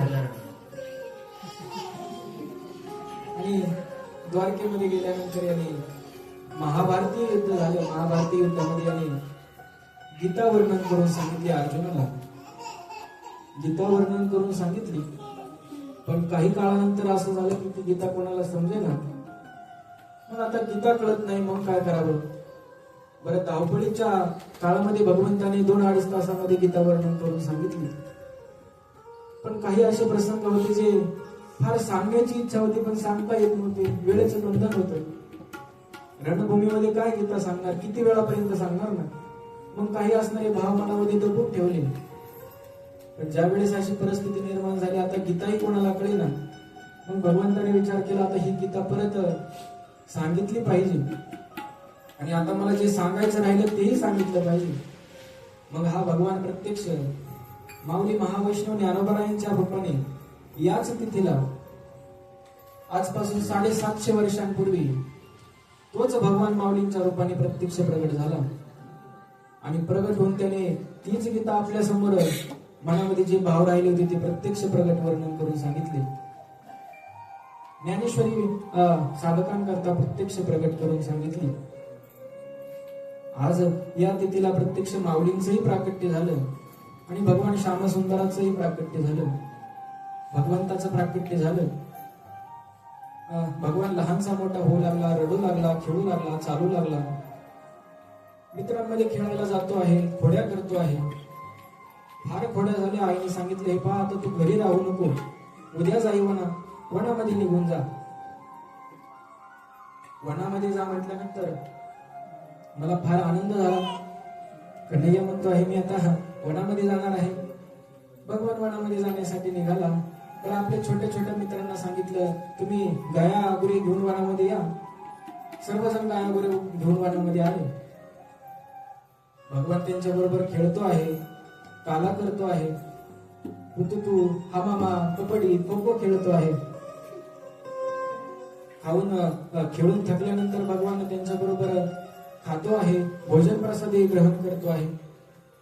एक दिवसाचा प्रसंग आहे. भगवंताने सांगितले, पहा, आपण उद्या काहीतरी विशेष वनभोजनाचा कार्यक्रम करू. घरी जाऊन माझ्यासाठी विशेष व्यंजने आणा. भगवंताने सांगितले, विशेष व्यंजने आणा. सगळे गोपाळ आपापल्या घरी गेले. आपापल्या आईंना सांगितलं, आई मैया, कन्हैयाने खाण्यासाठी मागितलं, काहीतरी मिष्टान्न दे. सगळ्यांनी मिष्टान्न घेतले. छोटासा असणारा मधुमंगल, त्याच्या आईचं नाव आहे पूर्णमासी. असा असणारा पूर्णमासी काकी तिचा असणारा हा मुलगा, तो आपल्या आईकडे गेला. म्हणू लागला, मैया, माझ्या कन्हैयाने ना मला खाण्यासाठी काहीतरी मिष्टान्न मागितले, काहीतरी खाण्यासाठी दे ना. ती विचार करू लागली, बाळा, आपण तर गरीब आहोत, आपल्यालाच खाण्यासाठी काही नाही. तो राजाचा मुलगा, आपण त्याला मिष्टान्न कसे द्यावेत, आपल्याकडे देण्याची ऐपत नाही. हे ऐकून त्या मधुमंगलाला विचार आला, अरे, माझ्या कन्हैयाने मला मिष्टान्न मागितले, पण मला ते देता येत नाही, आता काय करू. रडू लागला. पण आईनेच विचार केला, जाऊ द्या, गरिबी आली म्हणून लाजू नाही आणि श्रीमंती आली म्हणून माजू नाही. मग आता आपल्याकडे काय आहे, आपल्याकडे तर ताक आहे, हे ताकच देऊ. ते मधुमंगला म्हणू लागली, मधुमंगला, हे ताक नेतोस का? म्हणे, हो मैया, ताक दे, माझ्या कन्हैयाला ताक आवडतं, मी ताक नेतो. एका पात्रामध्ये ताक घेतलं आणि आता दुसरा दिवस उजाडला. सर्व असणारी सवंगडी वनाच्या दिशेने गेले. आपली गाया गुरे घेऊन तिथपर्यंत पोहोचले. दुपार झाली, खेळून थकले. भगवंताने सांगितलं, चला आता मला वनभोजन करायचं आहे. सर्वांनी आपापल्या शिदुऱ्या सोडा. सगळ्यांनी शिदुऱ्या सोडल्या. एकाने लाडू आणला होता, भगवंताच्या मुखामध्ये लाडू घातला. भगवान खातो आहे. त्याने विचारलं, देवा, कसा लागला लाडू? काही प्रतिक्रिया नाही. ठीक आहे म्हणू लागले. हे मधुमंगल पाहतो आहे दुसऱ्याने भगवंताच्या मुखामध्ये रबडी घातली. तेव्हा कशी लागली रबडी? बरी आहे. लाडूला ठीक आहे, याला बरी म्हणतोय. एकाने जिलाबी भगवंताच्या मुखामध्ये घातली. तेव्हा कशी लागली जिलाबी? ठीक आहे म्हणतोय, बरं म्हणतोय. हा मधुमंगल विचार करतोय, कोणाला छान म्हणत नाही, अप्रतिम कोणालाही म्हणत नाही. मी तर याच्यासाठी ताक आणला आहे. एवढे मिष्टान्न पदार्थ पाहून हा ठीक आहे म्हणतोय, बरं आहे म्हणतोय. कोणाला छान म्हणत नाही, अप्रतिम म्हणत नाही. माझ्या ताकाला काय म्हणेल? त्याच्या मनामध्ये विचार झाला. पण म्हणू लागला, जर मी हे त्याला जर दिलं तर मित्रही मला हसतील. आता या ताकाचा पुरावाच नष्ट केला पाहिजे, ताकच ठेवलं नाही पाहिजे. सर्वांची नजर चोरत चोरत एका झाडाच्या आड उभा जाऊन राहिला आणि म्हणू लागला, की नाही, मी तुझ्यासाठी ताक आणलं होतं, पण मला आता ते तुला देता येत नाही. आता काय करू? फार व्याकुळता निर्माण झाली आणि ते ताक न इलाज असतो आपल्या मुखाला लावलं, ताक पिऊ लागला. भगवान विचार करू लागला, माझे सर्व मित्र सवंगडी मला दिसतायत. माझा छोटासा मधुमंगल कुठे गेला? त्याला शोधा. सगळे मित्र म्हणू लागले, अरे याला शोधतोय. मित्र म्हणू लागले, देवा अरे आताही तोडता येईल. पण भगवान म्हणतो, नाही, या मधुमंगलाला शोधा. सर्वजण मधुमंगलाला शोधू लागले. भगवानही स्वतः उठला, मधुमंगलाला शोधण्यासाठी गेला. भगवंताच्या लक्षामध्ये आले की हा मधुमंगल एका झाडामागे उभा होता. भगवान तिथपर्यंत गेले आणि भगवंताला प्रत्यक्ष समोरून येताना पाहिल्यानंतर हा मधुमंगल विस्मित झाला. त्याला आश्चर्य वाटलं. त्याची द्विधा झाली भगवंताला पाहून. संपूर्ण ताक पिऊन घेतलं होतं, फक्त मुखामध्ये एक घोट ताकाचा शिल्लक राहिला होता. भगवंताला पाहून आता ते ताक मी पिऊन घ्यावं की पुन्हा गाडग्यामध्ये टाकून, त्याला काही कळेना. तोंड फुगलेलं आहे, भगवंताकडे पाहतो आहे. देवाने विचारलं, मधुमंगला काय होतं रे? मग त्याने असं गाडगं दाखवलं. ताक होतं, माझ्यासाठी आणलं होतं. आता बोलता येत नाही, तोंडामध्ये ताक आहे. मान हलवून सांगतोय, हो तुझ्यासाठी आणलं होतं. मग मला नाही देणार? असं म्हटल्यानंतर तो म्हणू लागला, गाडगं दाखवलं, आता बोलता येत नाही. म्हणून दिवस संपून गेलं, ताक शिल्लक राहिलं नाही.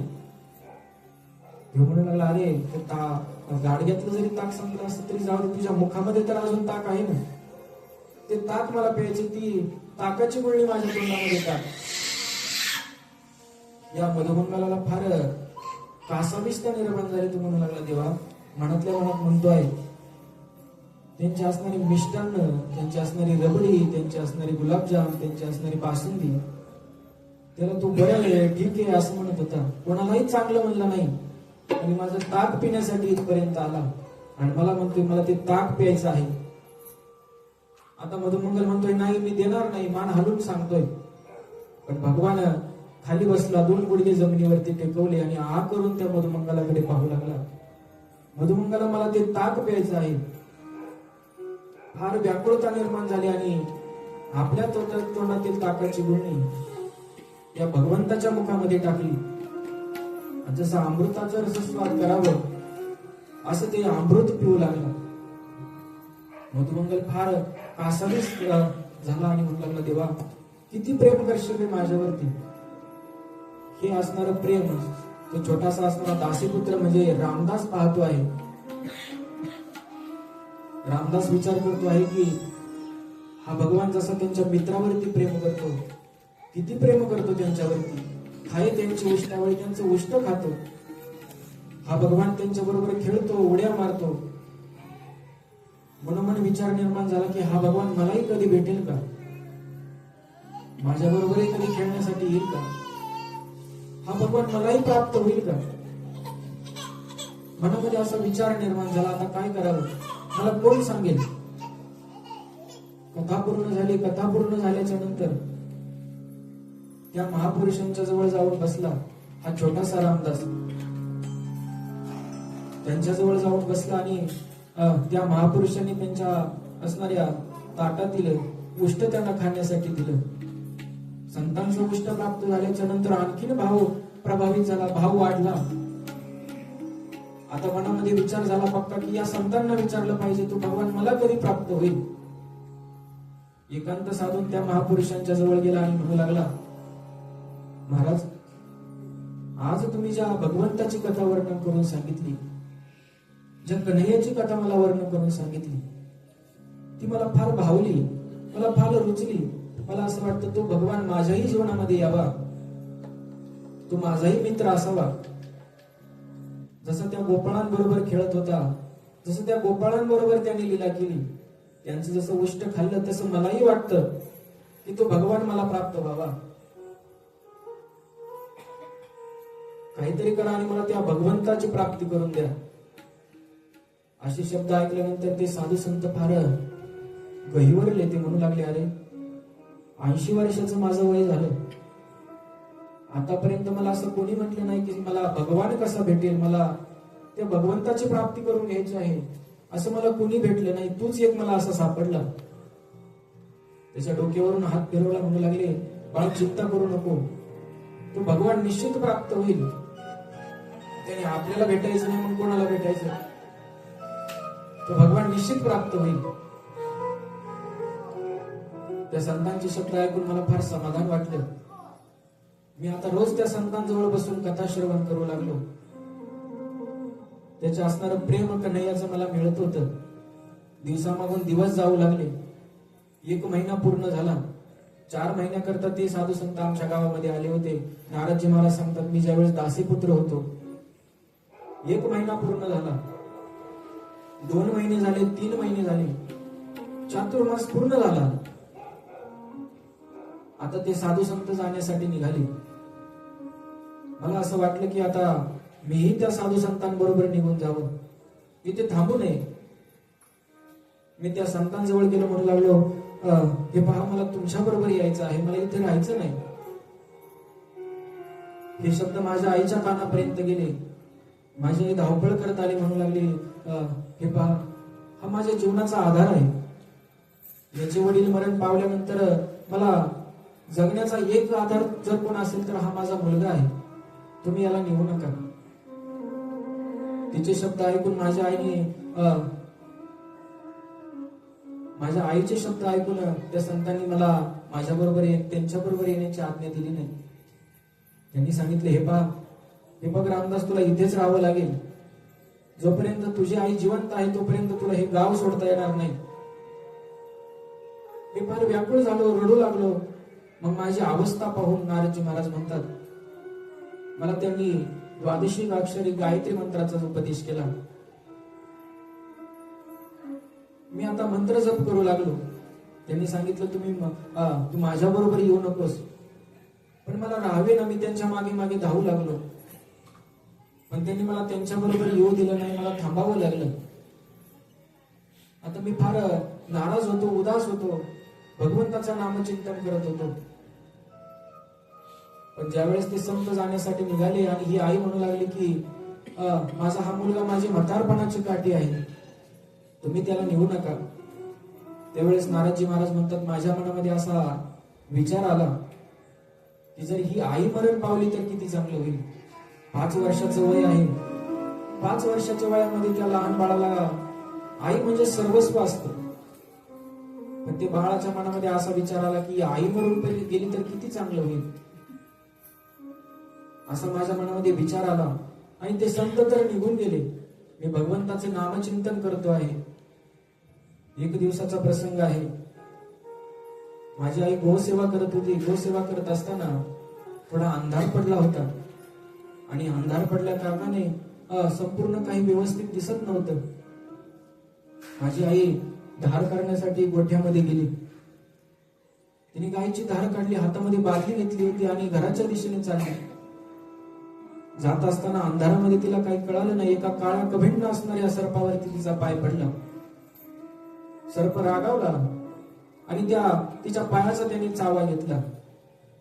काही क्षणामध्ये तिचं असणारे शरीर काळं निळं झालं. ती जमिनीवरती पडली. नारदजी महाराज सांगतात, तिला सर्पदंश झाला. सर्व लोक जमा झाले. काय झालं पाहू लागले तर तोंडामधून फेस येऊ लागला. सगळ्यांनी सर्प पाहिला, म्हणले, अरे ही रामदासची आई आहे. ती मरण पावली. आणि कोणीतरी जा त्या रामदासला बोलवा.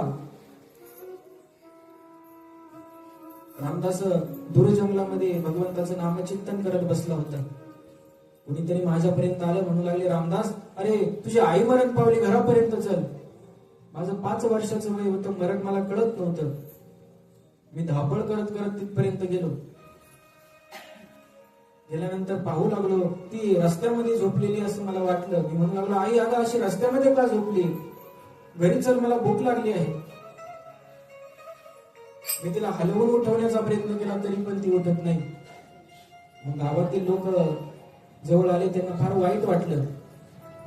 मला जवळ घेतलं आणि सांगितलं, बाळ आता ती उठण्यासाठी झोपलेली नाही. मलाही फार वाईट वाटलं. मला मरण कळत नव्हतं, नारदजी महाराज सांगतात. तिचा विधी संपूर्ण गावाने पूर्ण केला. आता लहानपणीच माझ्या वडिलांचं छत्र तर हरवलं, आई मरून गेली. आता मला कोणीही राहिलं नाही. आईचं छत्र निघून गेल्याच्या नंतर गावाने मला पालन पोषण करण्याचा निर्णय घेतला. काही दिवसांपर्यंत पालन पोषण करू लागले. पण कुठपर्यंत प्रेम देतील? काही काळानंतर असं म्हणू लागले, हे बघ रामदास, एवढं पाणी भर, मग तुला खायला देईल. एवढं काम कर, मग तुला खायला देईल. काही दिवसानंतर काम केल्यानंतर खायला मिळालं. पण एक दिवस असा आला की काम केल्यानंतर खायला ते दिलं जाऊ लागलं. त्यामध्ये शिळी भाकरी, शिळ असणारे पदार्थ मला खायला मिळाले. मग फार वाईट वाटू लागलं. मग विचार केला की या गावामध्ये आता थांबायचं नाही, मी इथून निघून गेलेलंच बरं. मग मी ते गाव सोडण्याचा निर्णय घेतला. पण आता क्षणोक्षणाला आईची आठवण येऊ लागली. ती असणारी आई माझ्या मागे ताट घेऊन येत होती. बाळा, अरे रामदास काहीतरी खाऊन गेले. पण मी मित्रांमध्ये खेळण्यासाठी जात होतो, मी ऐकत नव्हतो. त्या आईची क्षणोक्षणाला आठवण येत होती. आता काय करावं? किती आठवण केली तरी ती आता समोर येणार नाही. फार आठवण येऊ लागली आईची. पण काही केले आता नाईलाजच मला तिथून जाण्याचा निर्णय घेतला. लहानपणी वडील निघून गेले, आई निघून गेली. आता भगवंताशिवाय मला कोणी नाही असा विचार करून मी ते गाव सोडलं. दूर जंगलामध्ये जाऊन भगवंताचं नामचिंतन करू लागलो. फार नामचिंतन केल्यानंतर भगवान प्रत्यक्ष प्रगट झाला.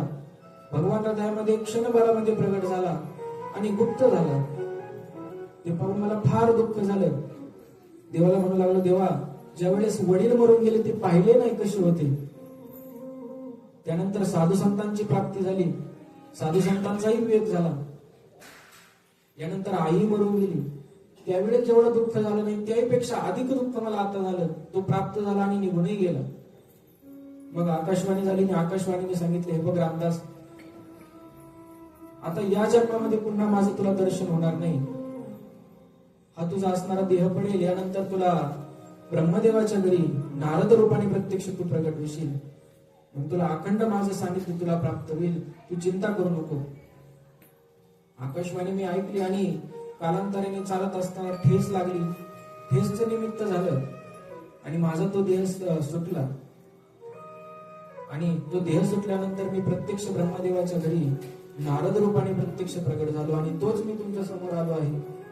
व्यासदेवजींना वर्णन करून सांगतात, माझ्यावरती संतांची कृपा झाली, साधूंची कृपा झाली, भगवंताची कृपा झाली आणि मी दासीपुत्राचा नारद झालो. मग महाराज, ज्यांच्यावरती भगवंताची कृपा होते, ज्यांच्यावरती संतांची कृपा होते, त्यांना अशी स्थिती निर्माण होऊ शकते. जर तुमच्यावरती भगवंताची कृपा आहे, तुमच्यावरती संतांची कृपा आहे, तर तुम्ही ग्रंथांची रचना का करू शकत नाही? तुम्ही ग्रंथांची रचना करा. मग त्यांना समाधान प्राप्त झालं. विचार करू लागले, मी ग्रंथांची रचना करू शकतो. व्यासदेवजी विचार करतायत. त्यांना 4 श्लोकाचा उपदेश केला, चतुश्लोकी भागवत सांगितलं. मग आता त्यांनी ग्रंथांची रचना करत असताना एक दिव्य असणारा पुराण निर्मिती झाली. श्रीमद भागवताची रचना झाली, भागवताची रचना झाली. पण आता ही द्यावी कोणाला, असा प्रश्नच पडला. कोणाला द्यावी? याचा कोणीतरी अधिकारी असला पाहिजे. अधिकाऱ्यालाच दिली पाहिजे, अनाधिकाऱ्याला कशी द्यावी? आता याचा अधिकारी कोण? म्हणून विचार करू लागले, माझाच मुलगा याचा अधिकारी आहे, माझ्या मुलाला दिली पाहिजे. पण तो तर वनामध्ये निघून गेला. त्यांचा असणारा मुलगा म्हणजे शुकाचार्य ते वनामध्ये निघून गेले. का बरं वनामध्ये निघून गेले असतील माहितीये? यांच्या प्राकट्याची असणारी कथा जर आपल्याला पाहिजे जर ठरली तर एक दिवसाचा प्रसंग आहे. शंकर आणि पार्वती कैलासामध्ये राहतात. काहीतरी विधायक कार्य जर करायचं असेल तर नारदजी महाराजांचं आगमन होतं. भगवान शंकर बाहेर कामासाठी गेले होते काहीतरी. पार्वती आईसाहेब घरी एकट्याच होत्या. तिथे नारदजी महाराज आले. नारदजी महाराजांचं आगमन झालं. बसण्यासाठी आसन दिलं. म्हणू लागले, आईसाहेब काय बरं आहे का? म्हणे हो बरं आहे. मग म्हणे काय प्रभू कुठे आहेत? म्हणे काय बाहेर गेले आहेत. म्हणजे ते तुमच्यावर प्रेम तर करतात ना? म्हणे हो फार प्रेम करतात. मग तुम्हाला सगळ्या गोष्टी सांगत असतील मनातील? म्हणे हो सगळ्या सांगतात. मग तुम्हाला हे माहिती आहे का? म्हणे काय माहिती आहे का?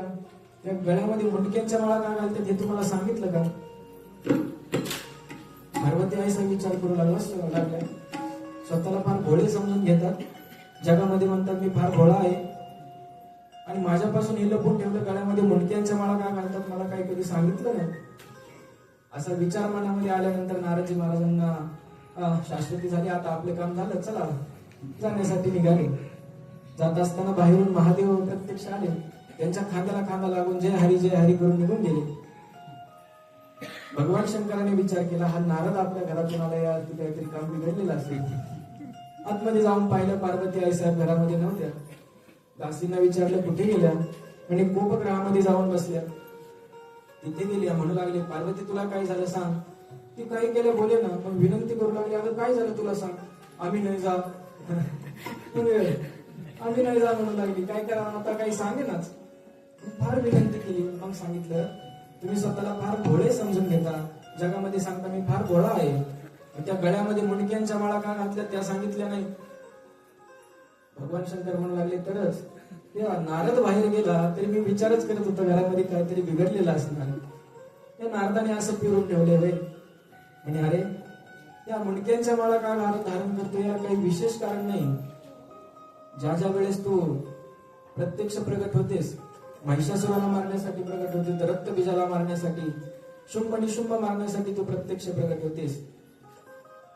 तू ज्या ज्या वेळेस प्रगट होतेस त्या वेळेस ज्या ज्या त्यांना मारते त्यांचे मस्तक मी घेतो आणि माझ्या माळेमध्ये ओढतो. अशी मुंडक्यांची माळा मी धारण केली. कशासाठी?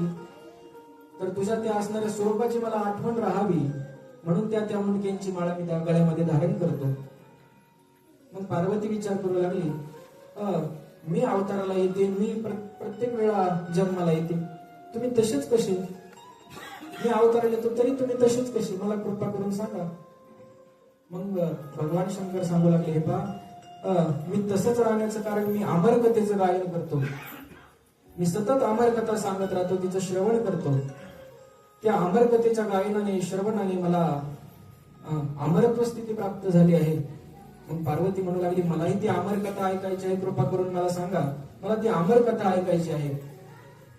भगवान म्हणू लागले, हे पहा, ती अशी कुठेही सांगता येत नाही. ती एकांतामध्ये जावं लागतं, एकांतामध्ये सांगावी लागते, इथे सांगता येणार नाही. मग म्हणजे आपण एकांतामध्ये जाऊ. मग एकांतामध्ये जाण्यासाठी निघाले.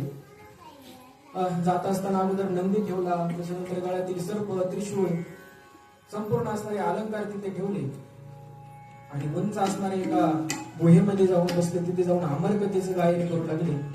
पार्वतीला अमरकथा सांगू लागले. अमरकथा सांगत असताना फार वेळ झाला, पार्वतीला झोप येऊ लागली. फार वेळची कथा चालल्यानंतर झोप येते पार्वतीला. तशी पार्वतीला झोप येऊ लागली. पार्वती विचार करते आहे आता झोपावं कसं, पण विचार करता करता पार्वतीला झोप लागली. भगवान शंकर कथा सांगत असताना त्यांच्या कानावरती हुंकार येऊ लागला.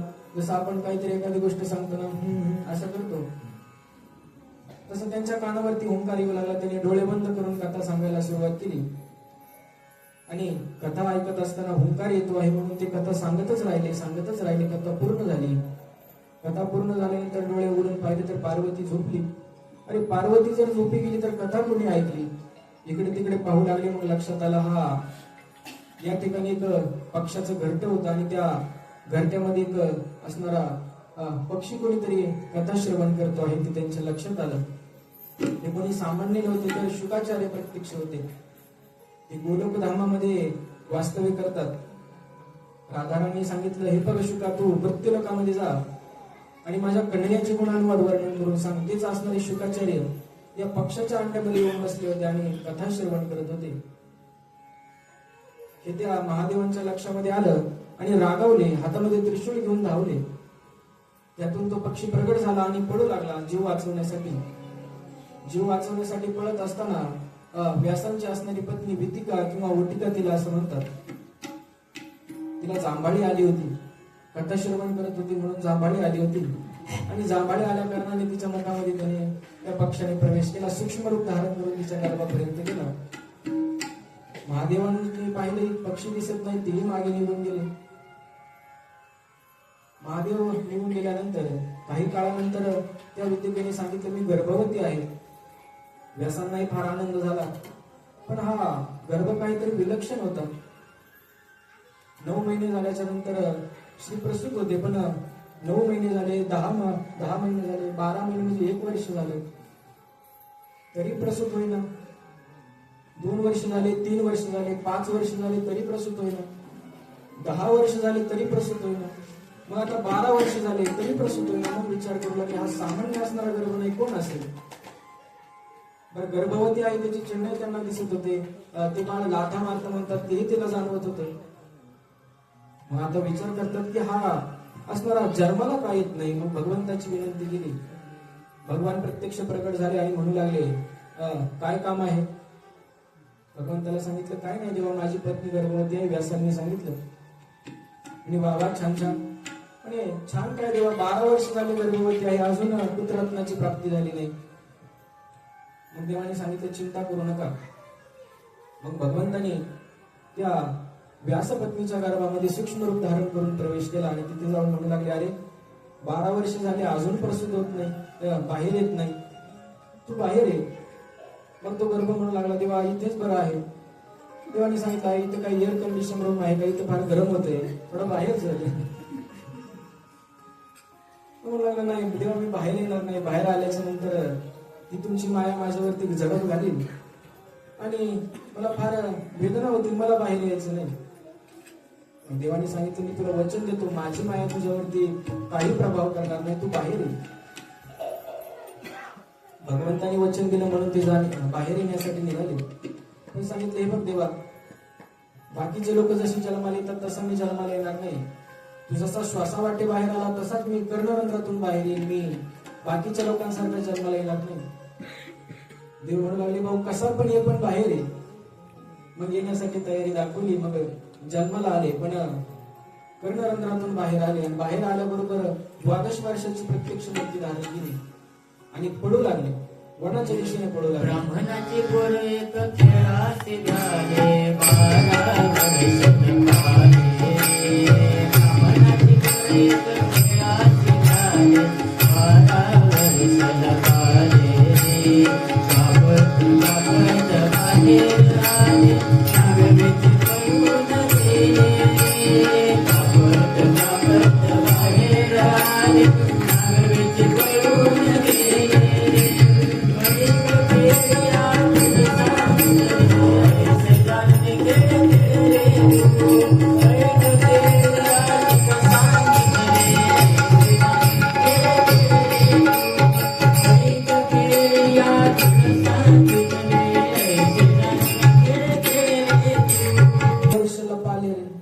कापत कापत बाहेर आले, नागवेची पळून गेले रे.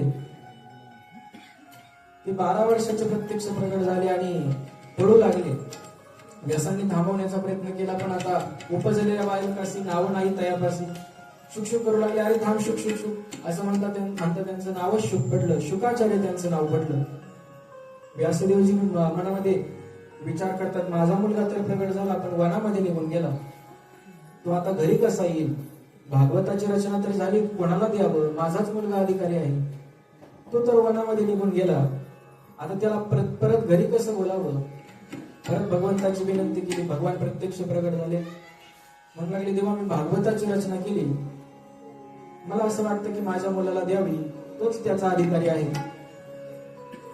मग देवानी सांगितलं, हो मी त्याला परत घरी आणतो. मग आता हे शुकाचार्य एका गुहेमध्ये जाऊन बसले होते, कपाटात जाऊन बसले होते. कपाटात मिनिटाचं नाही, कपाट म्हणजे गुहेमध्ये जाऊन बसले होते आणि गुहेमध्ये बसले असताना भगवंताच्या निर्गुण स्वरूपाची साधना करतायत. शिवोहम शिवोहम शिव केवलोहम. शिवोहम शिवोहम शिव केवलोहम. शिवोहम शिवोहम शिव केवलोहम. शिवोहम शिवोहम Shiv केवलोहम.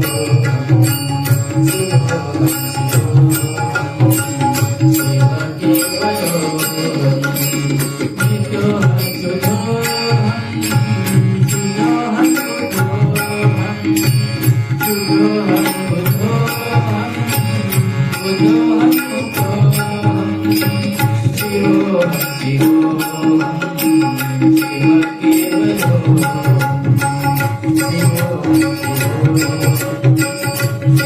केवलोहम. I am not this body, I am this soul. शिवोहम आय एम शिवाय. हे प्रत्यक्ष ब्रह्मस्वरूप आहे अशा भावनेमध्ये ते लीन आहेत. अशा असणारे शुकाचार्य ते ज्या गुहेमध्ये जाऊन बसले होते, तिथेच असणारी एक बगीचा होती, व्यासांचे असणारे शिष्य. त्यांना काही श्लोक व्यासांनी शिकवले. ते म्हणत म्हणत ते फुलं तोडण्यासाठी गेले आणि श्लोक म्हणत असताना ते श्लोक या शुकाचार्यांच्या कानापर्यंत गेले. ते म्हणत होते, बरहा पीडम नटवर वपू कर्णयो कर्णिकारम वेव्रत वास कनक कपिशं वैजयंतीं च मालां रंध्रान वेणुरधर सुदया पूरयन् करुंदे रंदारण्यं स्वपदरमं प्राविश गीत कीर्ती. भगवंताचे सुंदर असणार शृंगार वर्णन करून सांगत होते या श्लोकाच्या माध्यमातून. हे श्लोक या शुकाचार्यांच्या कानापर्यंत जात होते. असं वर्णन ऐकून त्यांनी विचार केला, अरे हा इतकं सुंदर कोणाचं वर्णन असेल. बरहा पीडम म्हणजे बरह म्हणजे मोरपीस आणि आपीड म्हणजे धारण करणारा. जो मोरपीस धारण करतो आहे, नटवर वपू जो नाचणाऱ्यांमध्ये श्रेष्ठ आहे. कर्णयो कर्णिकारम ज्याने कानाच्या कण्हेरीची फुले ज्याने कानामध्ये खोवलेली आहेत असा आहे. बरं तो ज्यावेळेस चालत होता त्याच्याबरोबर चालताना त्याचे दोन मित्र पेंदे आणि वर्ध्या बरोबर चालतात. आणि ज्यावेळेस भगवंतांनी एका कानामध्ये कण्हेरीचं फुल खोवलेलं असायचं त्यावेळेस भगवंताचे मित्र म्हणायचे, तेव्हा मला इकडल्या बाजूने ते फुल ठेवून. भगवंताने हाताने काढून इकडल्या बाजूने लावायचं नाही, फक्त एक मानेला झटका दिला की ते फुल दुसऱ्या कानामध्ये येऊन बसावं. असा जो सुंदर आहे कर्णयो कर्णिकारम, कानामध्ये ज्याने कण्हेरीचं फुल खोवलं आहे. विभ्रत वास कनक कपिशम, कनक म्हणजे सोनं, सोन्यासारखं ज्याचा असणारा पितांबर आहे, त्याचा पितांबर पाहून जणू सूर्यही लाजावा असा सुंदर ज्याने पितांबर नेसलेला आहे. रंध्रान वेणुर्धर सुदय, ज्याने ओठावरती वेणू धारण केलेला आहे. फार मधुर असणारा जो वेणू वाजवतो आहे. त्याच्या अवतीभोवती गोप बालकी त्याची स्तुती करून उड्या मारतायत. असा असणारा कोण आहे ते विचारच करू लागले शुकाचार्य, असं वर्णन कोणाचं असेल. पण म्हणतात जाऊ द्या, सुंदर असला मग काय त्याचा स्वभावही तितका सुंदर असेल असं नाही. मग दुसरा श्लोक त्यांच्या कानावरती आला, अहो बकियम स्तन काल कुटम जिगंसायम यदप्य साध्वी. जी गती आईला प्राप्त करून द्यावी ती पुतणीला प्राप्त करून दिली, जी मारण्यासाठी आली तिला ती गती प्राप्त करून दिली.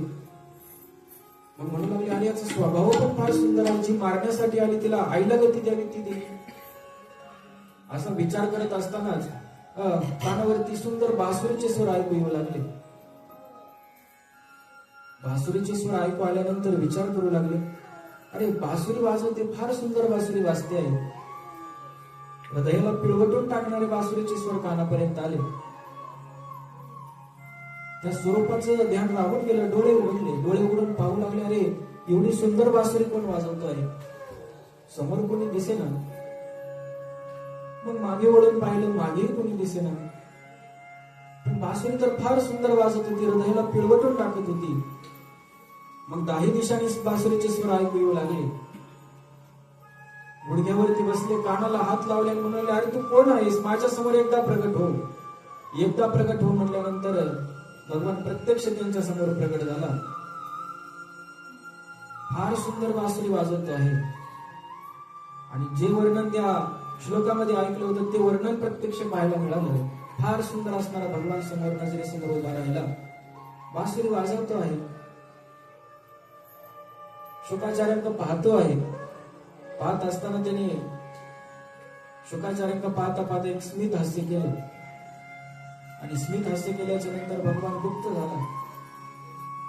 तुझ्या वेळेस भक्तांकडे पाहून असतो त्यावेळेस ते भक्तांना त्यांचं वेळ लागतं. ते भगवंताच्या लक्षात आलं की आता माझा भक्त फसला, आता आपलं काम झालं, भगवान निघून गेला. शुकाचार्यांनी विचार केला, जाऊ द्या, आला असेल गेला निघून, आपल्याला काय, आपण आपल्या स्थितीमध्ये आपल्या स्वरूपाचं चिंतन करावं. पुन्हा चिंतन करू लागले. पण आता चिंतन करता येईना, ध्यान लागे ना. आता काय करावं? ज्याला पाहिलं होतं तोच डोळ्यासमोर उभा राहायचा. आता ध्यान लागे ना, मग आता काय करू? हा कोण असेल? इतका सुंदर कोण असेल? मग विचार करू लागले, हा जर कोण असेल, जर माहिती करून घ्यायचं असेल तर मी जन्माला आलो त्यावेळेस एक गृहस्थ माझ्या मागे पळत होते, कदाचित माझे वडील असावे, त्यांना विचारण्यासाठी गेलं पाहिजे. मग धावत पळत घराकडे जाण्यासाठी निघाले. बाबा बाबा बाबा, मला सांगा कोण होता? लांबूनच आवाज देऊ लागले. कोणतरी आवाज देतो म्हणून व्यासदेवजी बाहेर आले. पाहिलं तर माझा मुलगा धावत येतो आहे. त्याला पाहून फार आनंद झाला. म्हणाले, बाळा बैस, थोड्या वेळ नाश्ता घे, थोडा चहा पी. थोड्या वेळानंतर विचार काय? म्हणाले, बाबा मला अगोदर सांगा तो कोण होता? मग व्यासदेवांनी सांगितलं, अरे तू कोणाला पाहिलंस? त्याचं वर्णन तर सांगशील? मग आता त्याचं वर्णन शुकाचार्य करून सांगू लागले. मी कोणाला पाहिलं? तो फार सुंदर होता, दैदिप्यमान असणारा माझ्या समोर प्रत्यक्ष प्रगट झाला. तो देहुळा चरण उभा होता, त्याचा एक पाय सरळ होता, एक पाय तिरका होता. त्याचे नख स्फटिकासमान सुंदर दिसत होते. त्याने पिवळा पितांबर धारण केला होता. त्याची कंबर सिंहासारखी लवचिक दिसत होती. त्याने कमरेला सेला बांधला होता. त्याचा पिवळा पितांबर अतिशय शोभून दिसत होता. त्याची नाभी सखोल होती. त्याचा कंठ शंखासारखा दिव्य दिसत होता. त्याने गळ्यामध्ये कमल पुष्पांच्या माळा धारण केल्या होत्या, वैजयंती माळा धारण केल्या होत्या. त्रिवलीने युक्त असणारे त्याचे हृदय, त्याचं वक्षस्थल शोभून दिसत होतं. त्याने गळ्यामध्ये कस्तुरमणी धारण केला होता. त्याची हनुवटी अतिशय मोहक होती. त्याचे कपोळ म्हणजे गाल वेधून घेणारे होते. त्याची नासिका सरळ होती. त्याच्या भोवऱ्या धनुष्याकृती होत्या. त्याचे डोळे कमला समान आल्हाददायक होते. त्याने कपाळावरती मलयागिरी चंदन लावला होता. त्याच्यावरती केशराची ओटी दिली होती.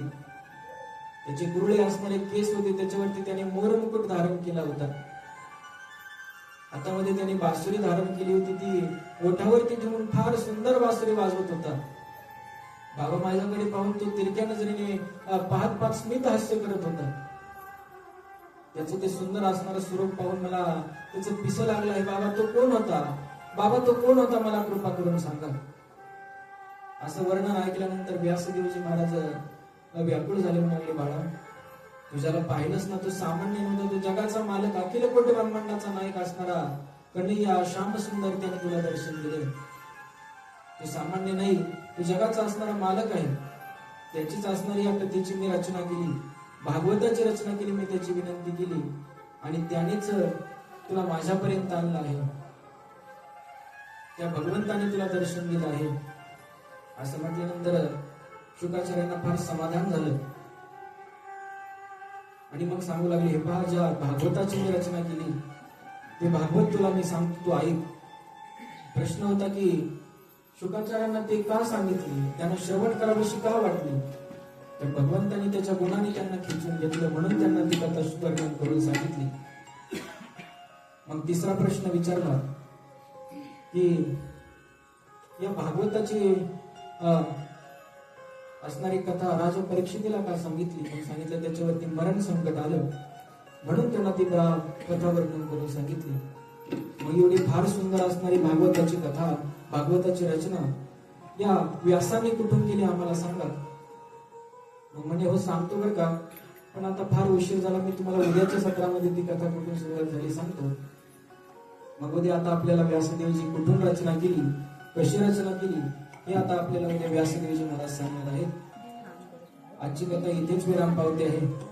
यानंतर असणारी आरती होईल, सूचना